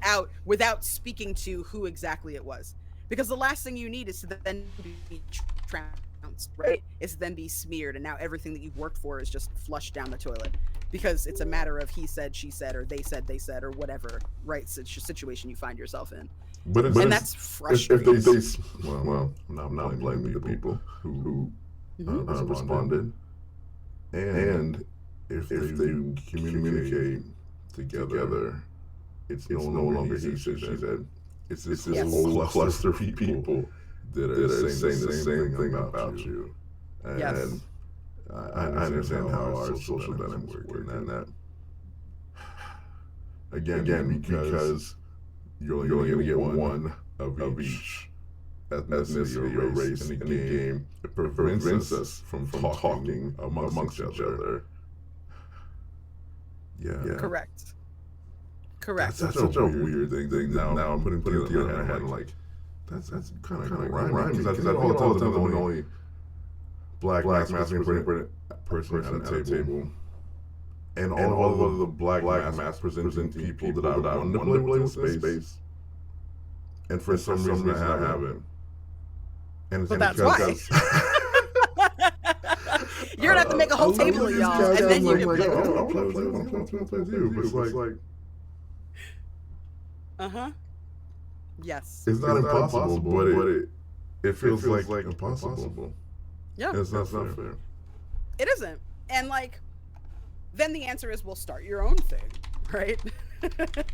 And it's like, sure, start my own thing. So that it won't get half the views because you have this table full of fucking people that everybody knows and wants access to. Like, obviously, it's not easy to just start a channel, right? It's not easy to carry on your own spaces. Like, it takes time and effort. And when you're doing that, sometimes it's hard to then branch out and be on other people's channels as well, right? Like, it takes a fine balance. Mm-hmm. And I think a lot of things that people don't realize as well about Black and brown creators, we all have to work very differently to afford our lives and our existences than other people, right? True. So the more you have to work, right, the longer hours. Like when I was working at an advertising agency, advertising is an insidious, racist environment and misogynistic environment, right? I was a copywriter, which makes it worse. If you are Black and you're a designer, people are like, well, Black people can dress. Black people art. You know, I know a Black person knows their stuff, but when you're talking about a Black person and the English language, they're like, yeah, but is English your first language? Don't you speak AAVE? I heard that that's, you know, a real language now. That kind of shit. I had somebody stand up with their whole chest in a meeting and correct my spelling of glamour by using Fergie lyrics. Come on now. Yeah. Come on now, Candace. Yes. I got out of a meeting one day and this white girl came up to me after a meeting where I delivered a pitch to a client that I won. And she goes, man, you make it seem so easy to do that job. I said, oh, thank you so much, you know, and I took that as a compliment. Like, you know, I make it easy because I'm so good. She goes, yeah, I mean, what do I need to do your job? I could do your job, right? What? And I'm like standing there looking at her in the hallway of my office, like, you cannot yell. You cannot push her down a flight of stairs. You cannot slap her. You cannot swear at her. You just got to stand here and look at her. And like one of her white friends that I think understood the look that was on my face went, you can't say that to people. And then like pulled her into a conference room to talk for a minute, right? Like it was not a good moment. And it was one of many. Like I used to be there until 11 o'clock at night, like half the week, because people would watch me all day. And I couldn't get any work done because they would watch me. And I'd feel really awkward having people over my shoulder and sneaking up on me all the time. People get upset if I wasn't always sitting at my desk. It's a creative agency. People have like guitars and instruments in their offices. I'd bring my ukulele. I didn't have an office. So I would go and kind of just strum and work and brainstorm and like think through the copy I was writing. Cause I'd have to do like 60 versions of like a headline sometimes for A and B testing and shit and to run past the client. So like, if you're doing something else, a lot of times that back part of your brain keeps going and you can have a breakthrough. So I'd bring my ukulele and I just kind of strum and play and whatever and kind of just zone out for a second so that I could get a hook for the next thing. I was always at least a day early with all of my work, right? Because I knew I had to be. I had to be because someone's going to come and say, well, where's this? And I have to go, it's here. Right? Because if I don't, I'm lazy and I should have started on it before. White counterparts, not dealing with any of that stuff. Oh, you don't have it? It's fine. We can talk in the morning. Just make sure you get it done by then, please, okay? Thanks. Never my experience. So I was like, cool, I'm going to beat the system. I'm going to play the system, and I'm going to be a day at least ahead on all of my projects and all my work all of the time. So I'm thinking to myself, this is a simple situation that I'm in. No, it was never simple. It was never okay. Nothing ever made sense. Terrible things happened to me in this community and in this environment, right? And I used to work from 9 a.m. sometimes till 7, 8, 9, 10, 11 p.m. and weekends because we'd have a pitch and we'd have to be there on the weekend, right? I'd have to get there at 9 a.m. on a Saturday and leave at 6 p.m., right? There was one month that I worked over 140 hours with no breaks, right? No breaks on the weekend, nothing, right? Just straight through, like a full 30 days that I had worked, right? ridiculous hours. 175 hours, I think, all told, when we got to like the end of the project. It was crazy. I was putting in ridiculous hours. I had no time for TTRPGs. I had this much time for one and some one-shots, and that's what I was doing, right? That's all I could handle. So when you think about opportunity, right, and you think about how everywhere someone can be, you look at like the rise of Abria, right? Abria was everywhere all at once, right? She was fucking putting in the time. She was putting in the work, right? She was on a bunch of different channels. Like, not everybody has it like that. Some people have 2-3 jobs, right? Some people have families, right? And granted, is that true for our white counterparts? Yes, but some places need you to have a green screen and a good lighting setup and a nice mic and a webcam, right? If you don't have the money to buy all of that, you're SOL, and people aren't going to pick you, and they're not going to give you a chance. So it's not like we are on a level and even playing field. That's not real, right? That doesn't exist. Especially when, like, could I have been out by 6 every day? Yes. If I were a white blonde-haired girl that was skinny and cute, yeah, I probably could have batted my eyelashes and opined to my white manager, who would have found me really attractive, to let me out early. Instead, I got weird, like, arm around the shoulder for entirely too long. While you were working, they were happy hour. Correct. They were kicking it. That's exactly where they were at. Drinks. Chilling. Chilling. Yeah. I made it to happy hour maybe 3 times the entire 6 years I worked at that agency. 3 times. 3 happy hours. So this is what I'm saying, right? The pandemic came. Nobody was watching me. I was at home. Can I tell you, I maxed out that job. I maxed it out. I was a week ahead on my shit then, right? There were whole days that I was like, does anybody else need help? Anybody else need anything? No? Okay, well, I guess I'm going to sit over here and I'm going to practice my ukulele in peace. I guess I'm going to sit over here and play a video game. Here I come, Spiritfarer, right? Because all my shit was done, and I had done my work and someone else's work, and I was over it, right? So when you think about the TTRPG community, we have so much to lose from speaking up, right? Oh, I've made it this far. I've gotten here, right? What if I say something and the wrong person hears about it and it offends somebody?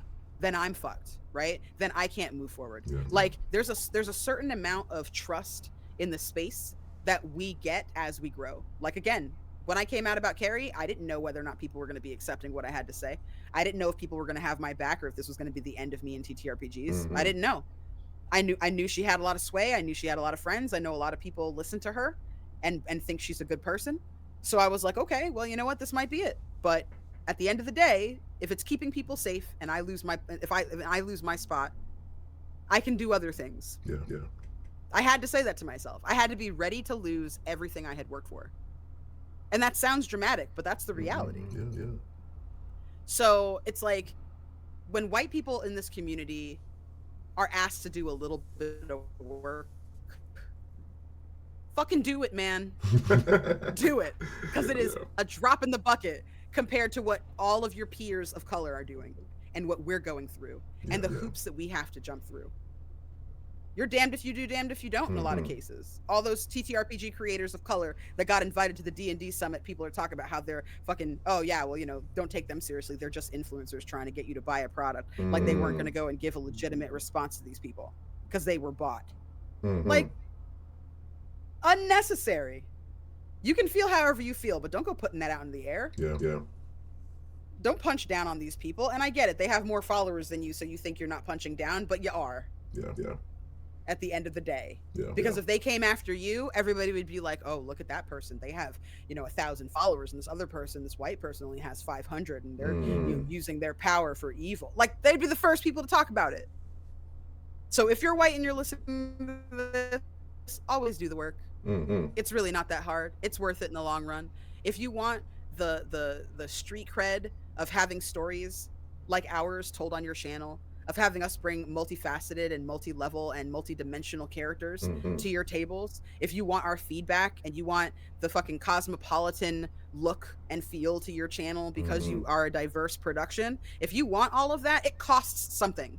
And it's not financial. It is not necessarily monetary, although we would appreciate it.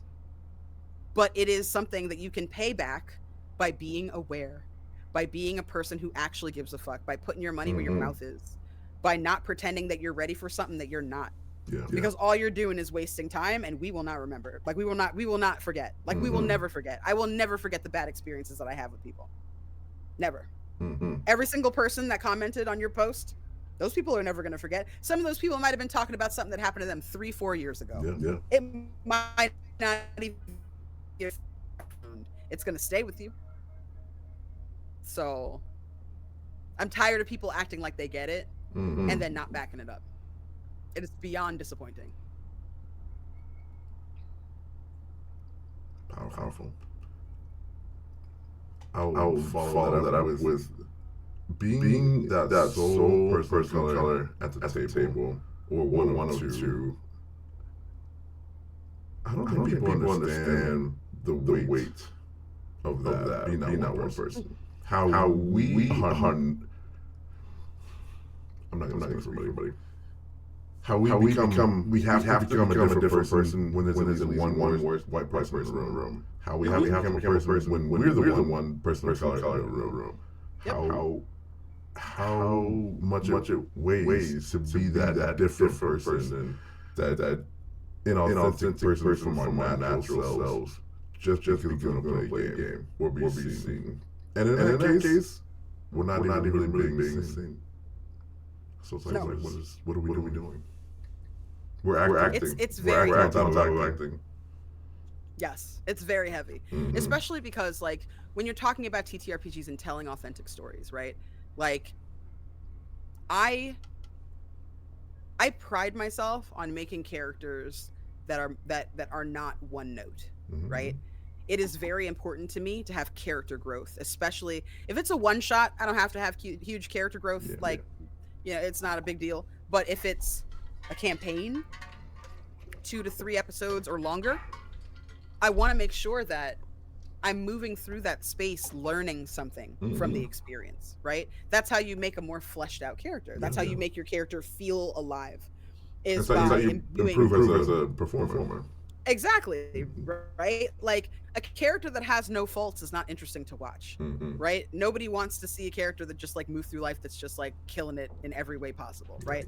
Miles Morales is the fucking man, but Miles Morales is not perfect, right? He learns things in every movie, right? He always has things that he's discovering, both about himself and about the world around him and the people that he loves, right? And that he protects. And that's what makes him such an interesting and awesome character, right? That's why we keep coming back. So for me, when I make a character, I try to do that. And it's not always easy to make a character without considering who you're playing with. Last year, I was in a production, Call of Cthulhu game that was called Shadows Among the Stacks. And it was on Live from the Apocalypse. And my friend Alex, my good friend Alex, was running it. He's white. And it was me, Q, Youngles, so Jen Mack, who is Korean and Scottish, JD, I believe, JD, who is white, and I can't remember, and Will is also white, right? Will is one of the people that that used to co-run that channel. So 3 people of color, 3 white people, 3 white people that I trust implicitly, right? That I know have my back. So I was able to come to that table with a real character, right, that I could play without having to worry anybody was going to ascribe any negativity to me, right? I would never play that character at a different table with different boundaries, right? If I want to play a character, so that person was like a Hillary Banks type character. She was rich. She used to run to her daddy for everything. She was spoiled, rotten, very bougie, would make fun of people for being poor in a second, right? Talk about like, oh, does your butler do that for you? Just terrible, right? An absolutely terrible person.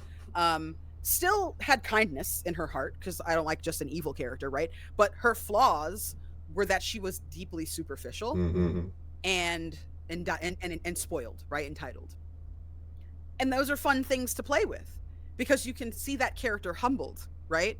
But if I play that character at an all-white table, all of a sudden it creates an opportunity for a poor white person at that table to be the poor white person. And I'm being mean to them, right? And my character is the villain now. And now there's a black villain at the table and no other representation of black people anywhere.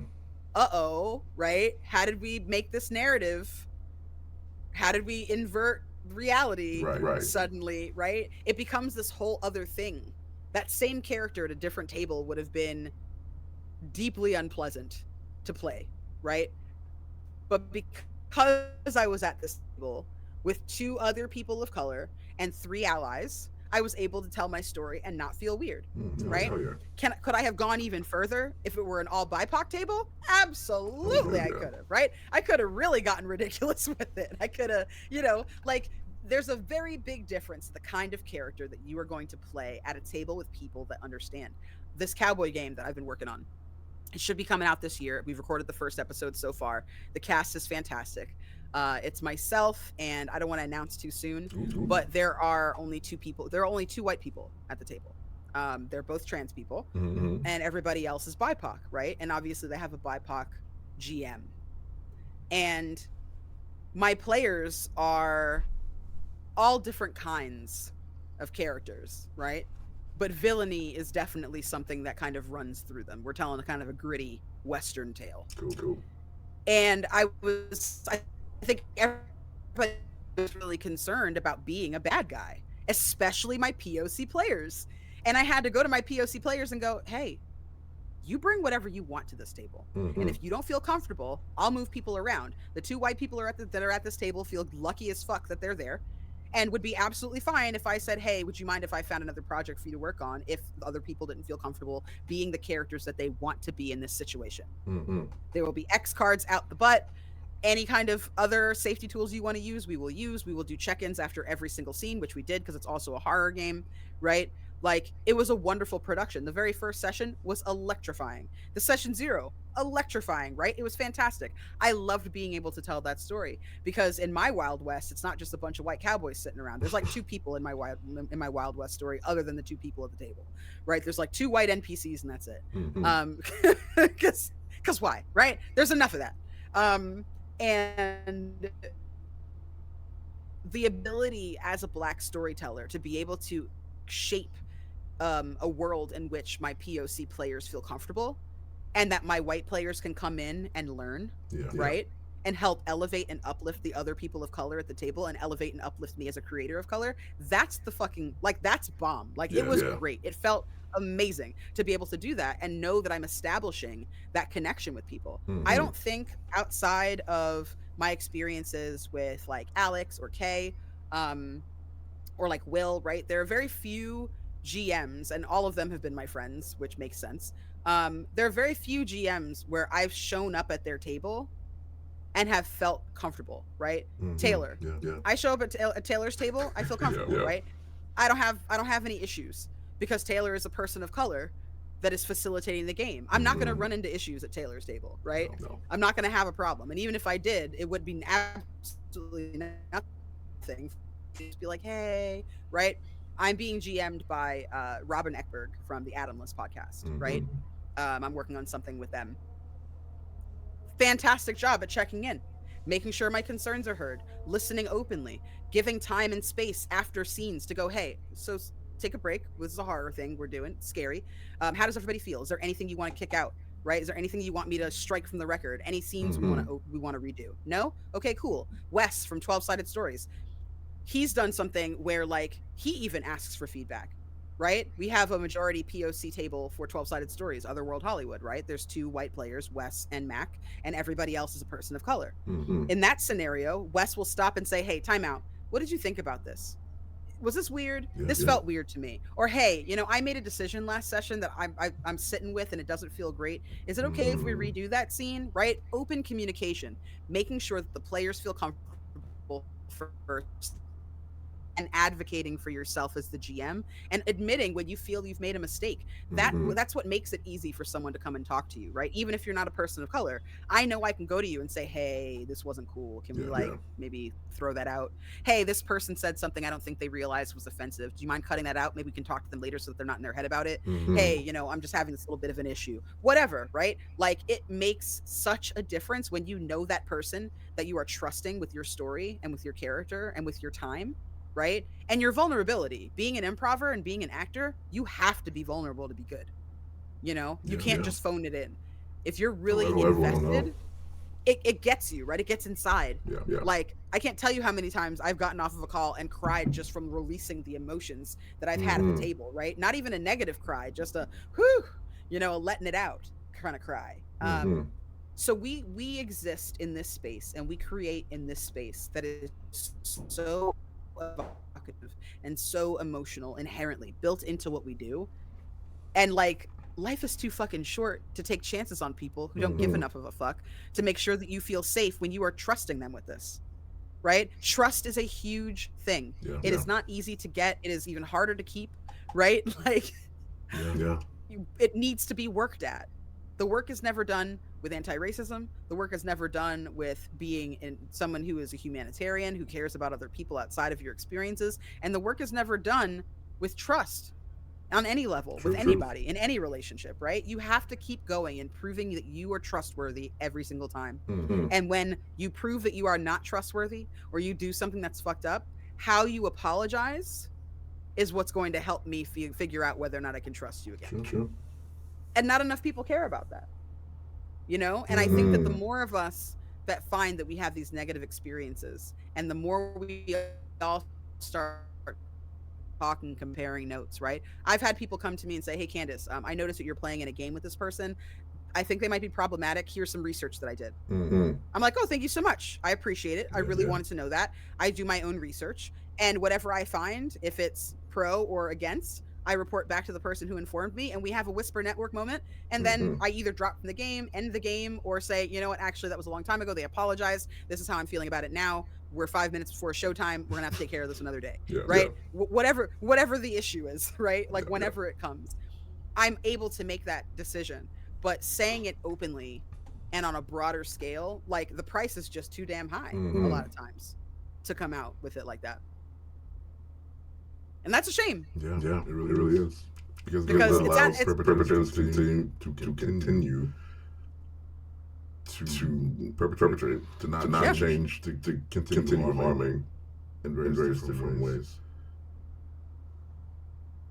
Absolutely. And I think that, like, in those moments, it really doesn't come down, I think, to anybody being soft on crime, right? I don't think any of the people who are staying silent are doing so because they feel for the person who perpetrated this nonsense toward them, right? It's always about self-protection and making sure that you're okay. Because at the end of the day, like, if you're going to get hurt anyway, at least you can choose to be hurt on your own terms. That's so frustrating. It's frustrating to me. Because if you have a community and a connection and a network of people you can go and talk to, you can take risks. You can go. I'm not saying rat on somebody, but you can tell the truth about somebody to your network, and not only protect you, but protect them. But again, if you're living in a network, or you just don't have that safety net. Yeah. Sometimes you get run over, and you gotta get back up to get run over again, and you can't say anything about it. But that's what I admire about spaces like Apocrymatic, right? About Utopia, about places like that, right? Bad House, what Bad House is doing, what Nameless Domain is trying to do, right? Like, what I really admire about places like that and TTRPG companies like that is that they are trying to facilitate spaces where people can feel inherently safe, right? Where you can have those conversations. You can bring that loud and proudly to these people and know that they have your back, right? You have a built-in connection to your community without having to, like, sacrifice yourself on the altar of public opinion on Twitter, right? Where literally anything can happen. My friend Dauntless was like, I love Baldur's Gate 3, but also fantasy racism. Gosh, it's too much. And then people lost their minds. Like, they had to go private. They had death threats. They were afraid their parents were going to get swatted because, like, that's what their S is, right? Like, their nightmare, it was a living nightmare for her. She didn't deserve that. She's a fan of the game. It's okay to be critical of the things that we enjoy, right? It's perfectly fine to be critical of the things that we like. We should be critical of the things that we like. That's what love is, right? I'm not going to be like, oh yeah, I love my partner, and nothing is wrong with them.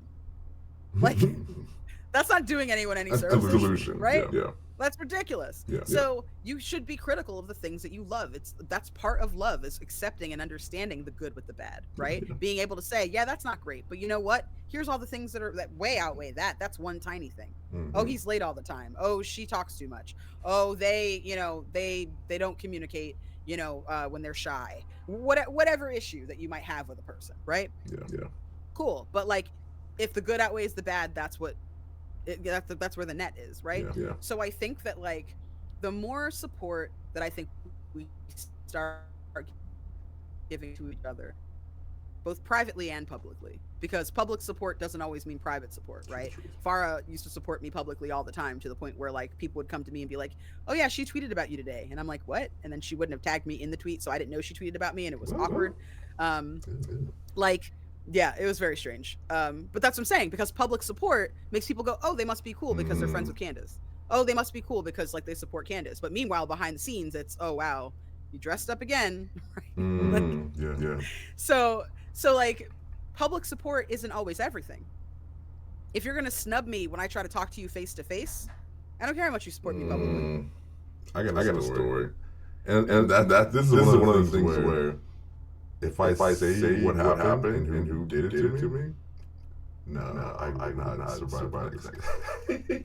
You I see would what I survive. mean? But this is another person's color. But and I understand that. I understand the whole concept. It's just like.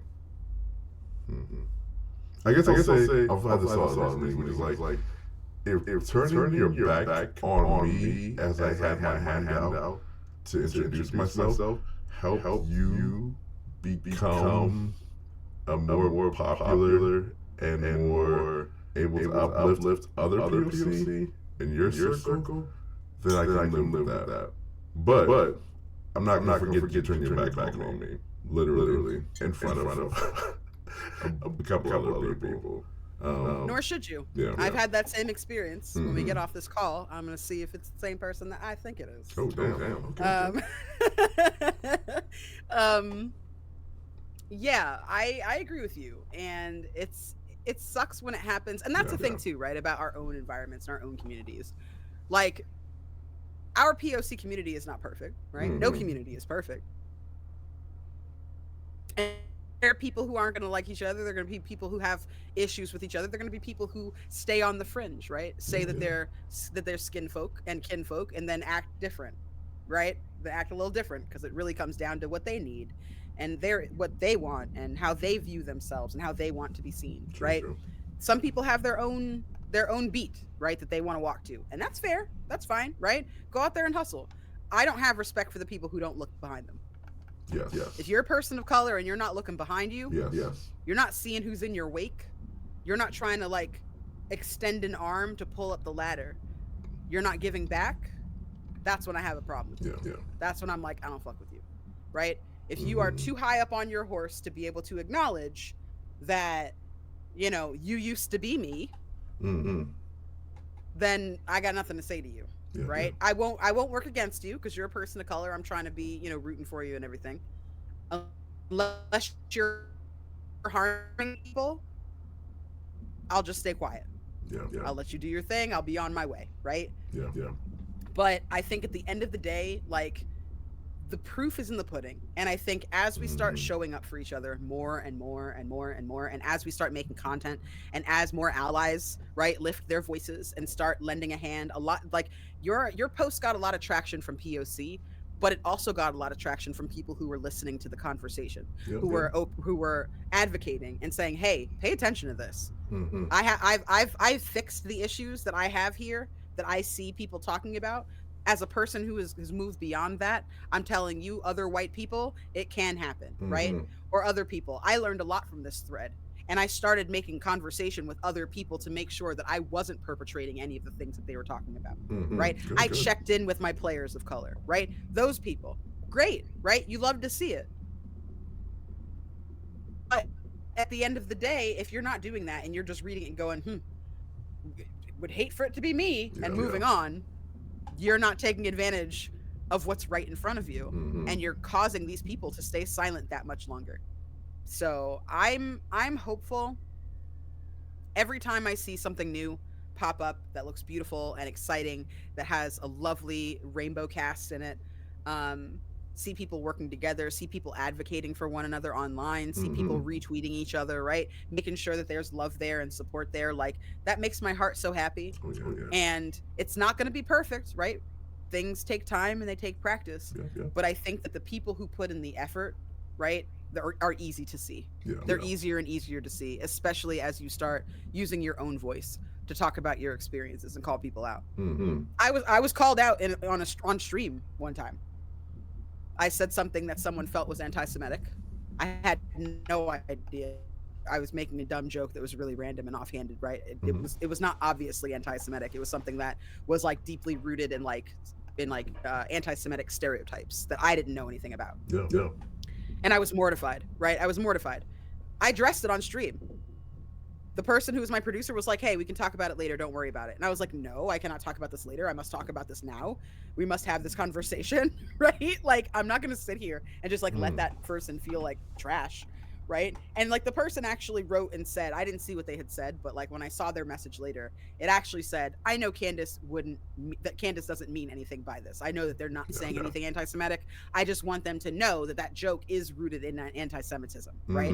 So they gave me the benefit of the doubt, which was beautiful, right? And I've tried to do that for people as well, right? To try to move forward and give benefit of the doubt.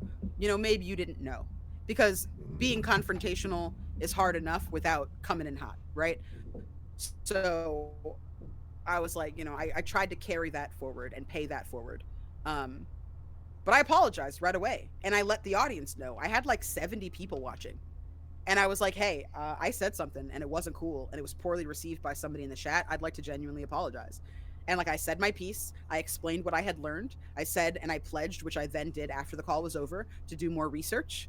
And I left the call to take care of my own feelings so that I wouldn't be sitting there taking up space, crying on the call and making people feel bad for me, because I needed to feel bad in that moment, right? Even though I didn't intend to hurt anybody, I hurt someone. And I'm okay feeling bad when I've made someone feel bad. I can sit in that, right? It's not fun, but it's necessary. Somebody else is hurting. Why shouldn't I, right? I'm just going to walk away like things are fine and I fucking bummed somebody out today? Like, no. It's totally okay to sit in that. If you are white and it happens to you, it's very okay for you to sit in that. To sit in, damn, I did some harm today. That fucking sucks. I didn't mean to, but I did. And that sucks. And I hope that this person can move ahead. I need to do some research, educate myself, and come back to that person with actionable reactions and an actionable apology. So they know that I'm actually sorry. Not a bullshit, oh, I'm sorry that you were offended by what I said. Not copying and pasting the same apology to the other people. Thank you, that. Right? So this is what I'm saying. I think that, like, I'm not without hope. I think that post that you made gave me hope because people were talking, because it was clear that those people had not said those things before. Some of them, it felt like some first-time admissions. So it's awesome that place was there and available. And kudos to you and thanks to you for making it, because I think a lot of people needed to know that it wasn't just them. And I think it's moments like that, right? Moments like that tweet, that the next time some bad shit rolls out, somebody's going to say something. I'm telling you right now. That post has made it so that people can feel freer about saying something, because they see that other people also have that experience and maybe it's not just them. And knowing that, that's like that's half of what you need to say something. That's where all your confidence comes from, is someone else is going through this, or I don't want someone else to go through this. I'm glad that post was able to have that effect, because if there's anything I want to be able to encourage in the space is conversations like the one you're having, conversations that I've done on other podcasts, conversations that other people have amongst each other. And that's really all it's the least I can do for this space is put out a silly thing and let it become a conversation for hundreds of people to have with themselves and each other. Candace, we on this joint for 2 hours. Okay. Did I break Jen's record? Oh, I was gonna say that. if we keep going, I might call Jen and like, yo, sorry, Candace. Candace went in and said, F your record. I'm gonna wrap up with one more thing. You named a bunch of people, and we talked about this before. nOne-shOt, this podcast right here, we're starting a Green Book. A TTRPG Green Book. For those who don't know what the Green Book is, look this shit up. It's not a movie. It's a real thing. Yes, it is. Give me one person or group to add to our TTRPG Green Book. Oh, hands down, Chaotic Wholesome. Chaotic Wholesome. You're in the Green Book. It's written in pencil, by the way, and it will be in reference. But go in. Chaotic Wholesome is a technicality. Because it is co-black owned, so technically those are our people too. K is like governed, and roped into the situation. But like K Damfier is a real fucking one, man. Is a real fucking one. In both of the situations where I had to step back from working with somebody in the space, K was right there. K is a community manager, has tons of experience. Has worked on some of the most difficult accounts, including like DeviantArt, right? So a community manager for DeviantArt, you can only imagine how bulletproof this person is. And she's always right there.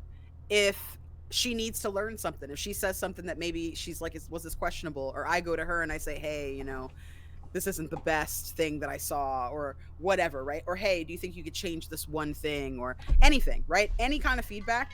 She listens. She hears. It's never, I was trying to. Never. It's just, okay, thank you so much for telling me that. How can I fix it? Right? Always wants to be right there. Fantastic ally. Doesn't call herself an ally, despite the fact I feel that they've very much earned it. And they and David do a weekly table talk show, right? The Chaotic Wholesome Table Talk Show on Tuesday nights, where they talk about TTRPG industry happenings, the news, and nerdy things from an intersectional perspective.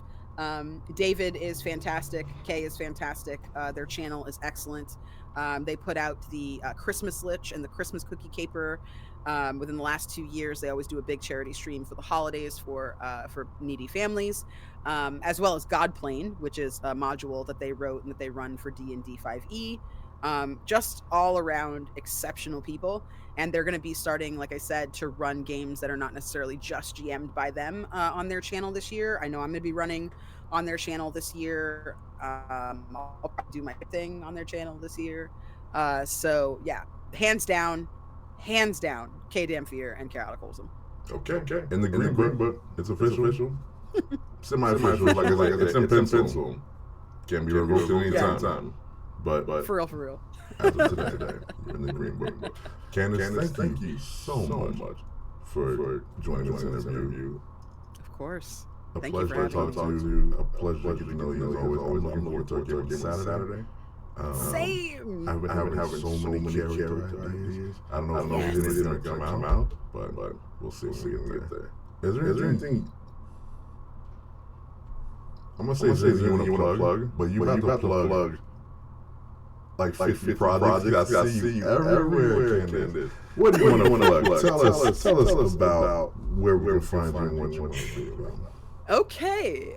So every Saturday for the rest of this month and March 2nd, you will find me on Body and Soul, a soundtrack to See Forever 2, which is a Fate campaign by Q over on Chaotic Wholesome. Then you can see me every other Saturday on What We Do in the Shallows, which is a 5e queer pirate campaign by Miss Hee over on their channel. You can hear more of me if you like podcasts in the audio drama The Last Voice, which releases every Tuesday. You can also hear me on Otherworld Hollywood on 12-Sided Stories and Bloom and Blight, wherever you catch your pods on Wednesdays and Thursdays. That's a Call of Cthulhu campaign and a Girl by Moonlight campaign with Apochromatic Unlimited's very own Logan. I'm working with some of the members of the Atomless podcast on a new horror podcast about a group of people. It's kind of meta. It's a group of people that work on a radio show. It's all about fear and creativity set in a radio station using the Kids on Bike system. You can also see me on March 13th over on Just the Humans channel with Jeremy Cobb of Three Black Halflings running me through Kids on Bikes there as well. in a big charity stream for Palestine. That entire, I think, month, Jess is doing trying to raise money and awareness for Palestinians and relief in Gaza. And March will be a really big month for me. March and April, a lot of APs are coming out that aren't announced yet. A lot of audio dramas that I'm in as a voice actor will be out at that time.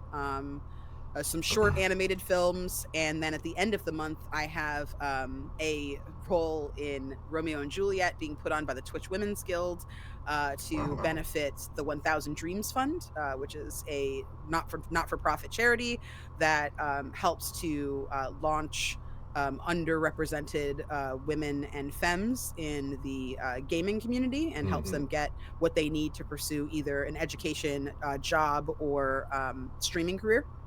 And I am playing Tybalt, the Prince of Cats. So please come and watch me. The whole thing is video game themed. It's going to be really fun. But yeah, keep an eye on my socials. You can find me at that Candace, not at that Candace girl. I changed that. You can find me on Twitter and Blue Sky at the Candace Marie, and you can find me at Candace the Magnificent everywhere else. My goodness, you are prolific. I can't wait to see all the things that are written. And I know if you're watching this right now, you're going to check out all those things. It's the year of Candace. You know, I think last year, 2 years ago, was a year of Maria. It's the year of Candace. That's what I'm on right now. Thank you. 2024. I appreciate that. Well, thank you all for listening, watching. We love you, and free Palestine. We out.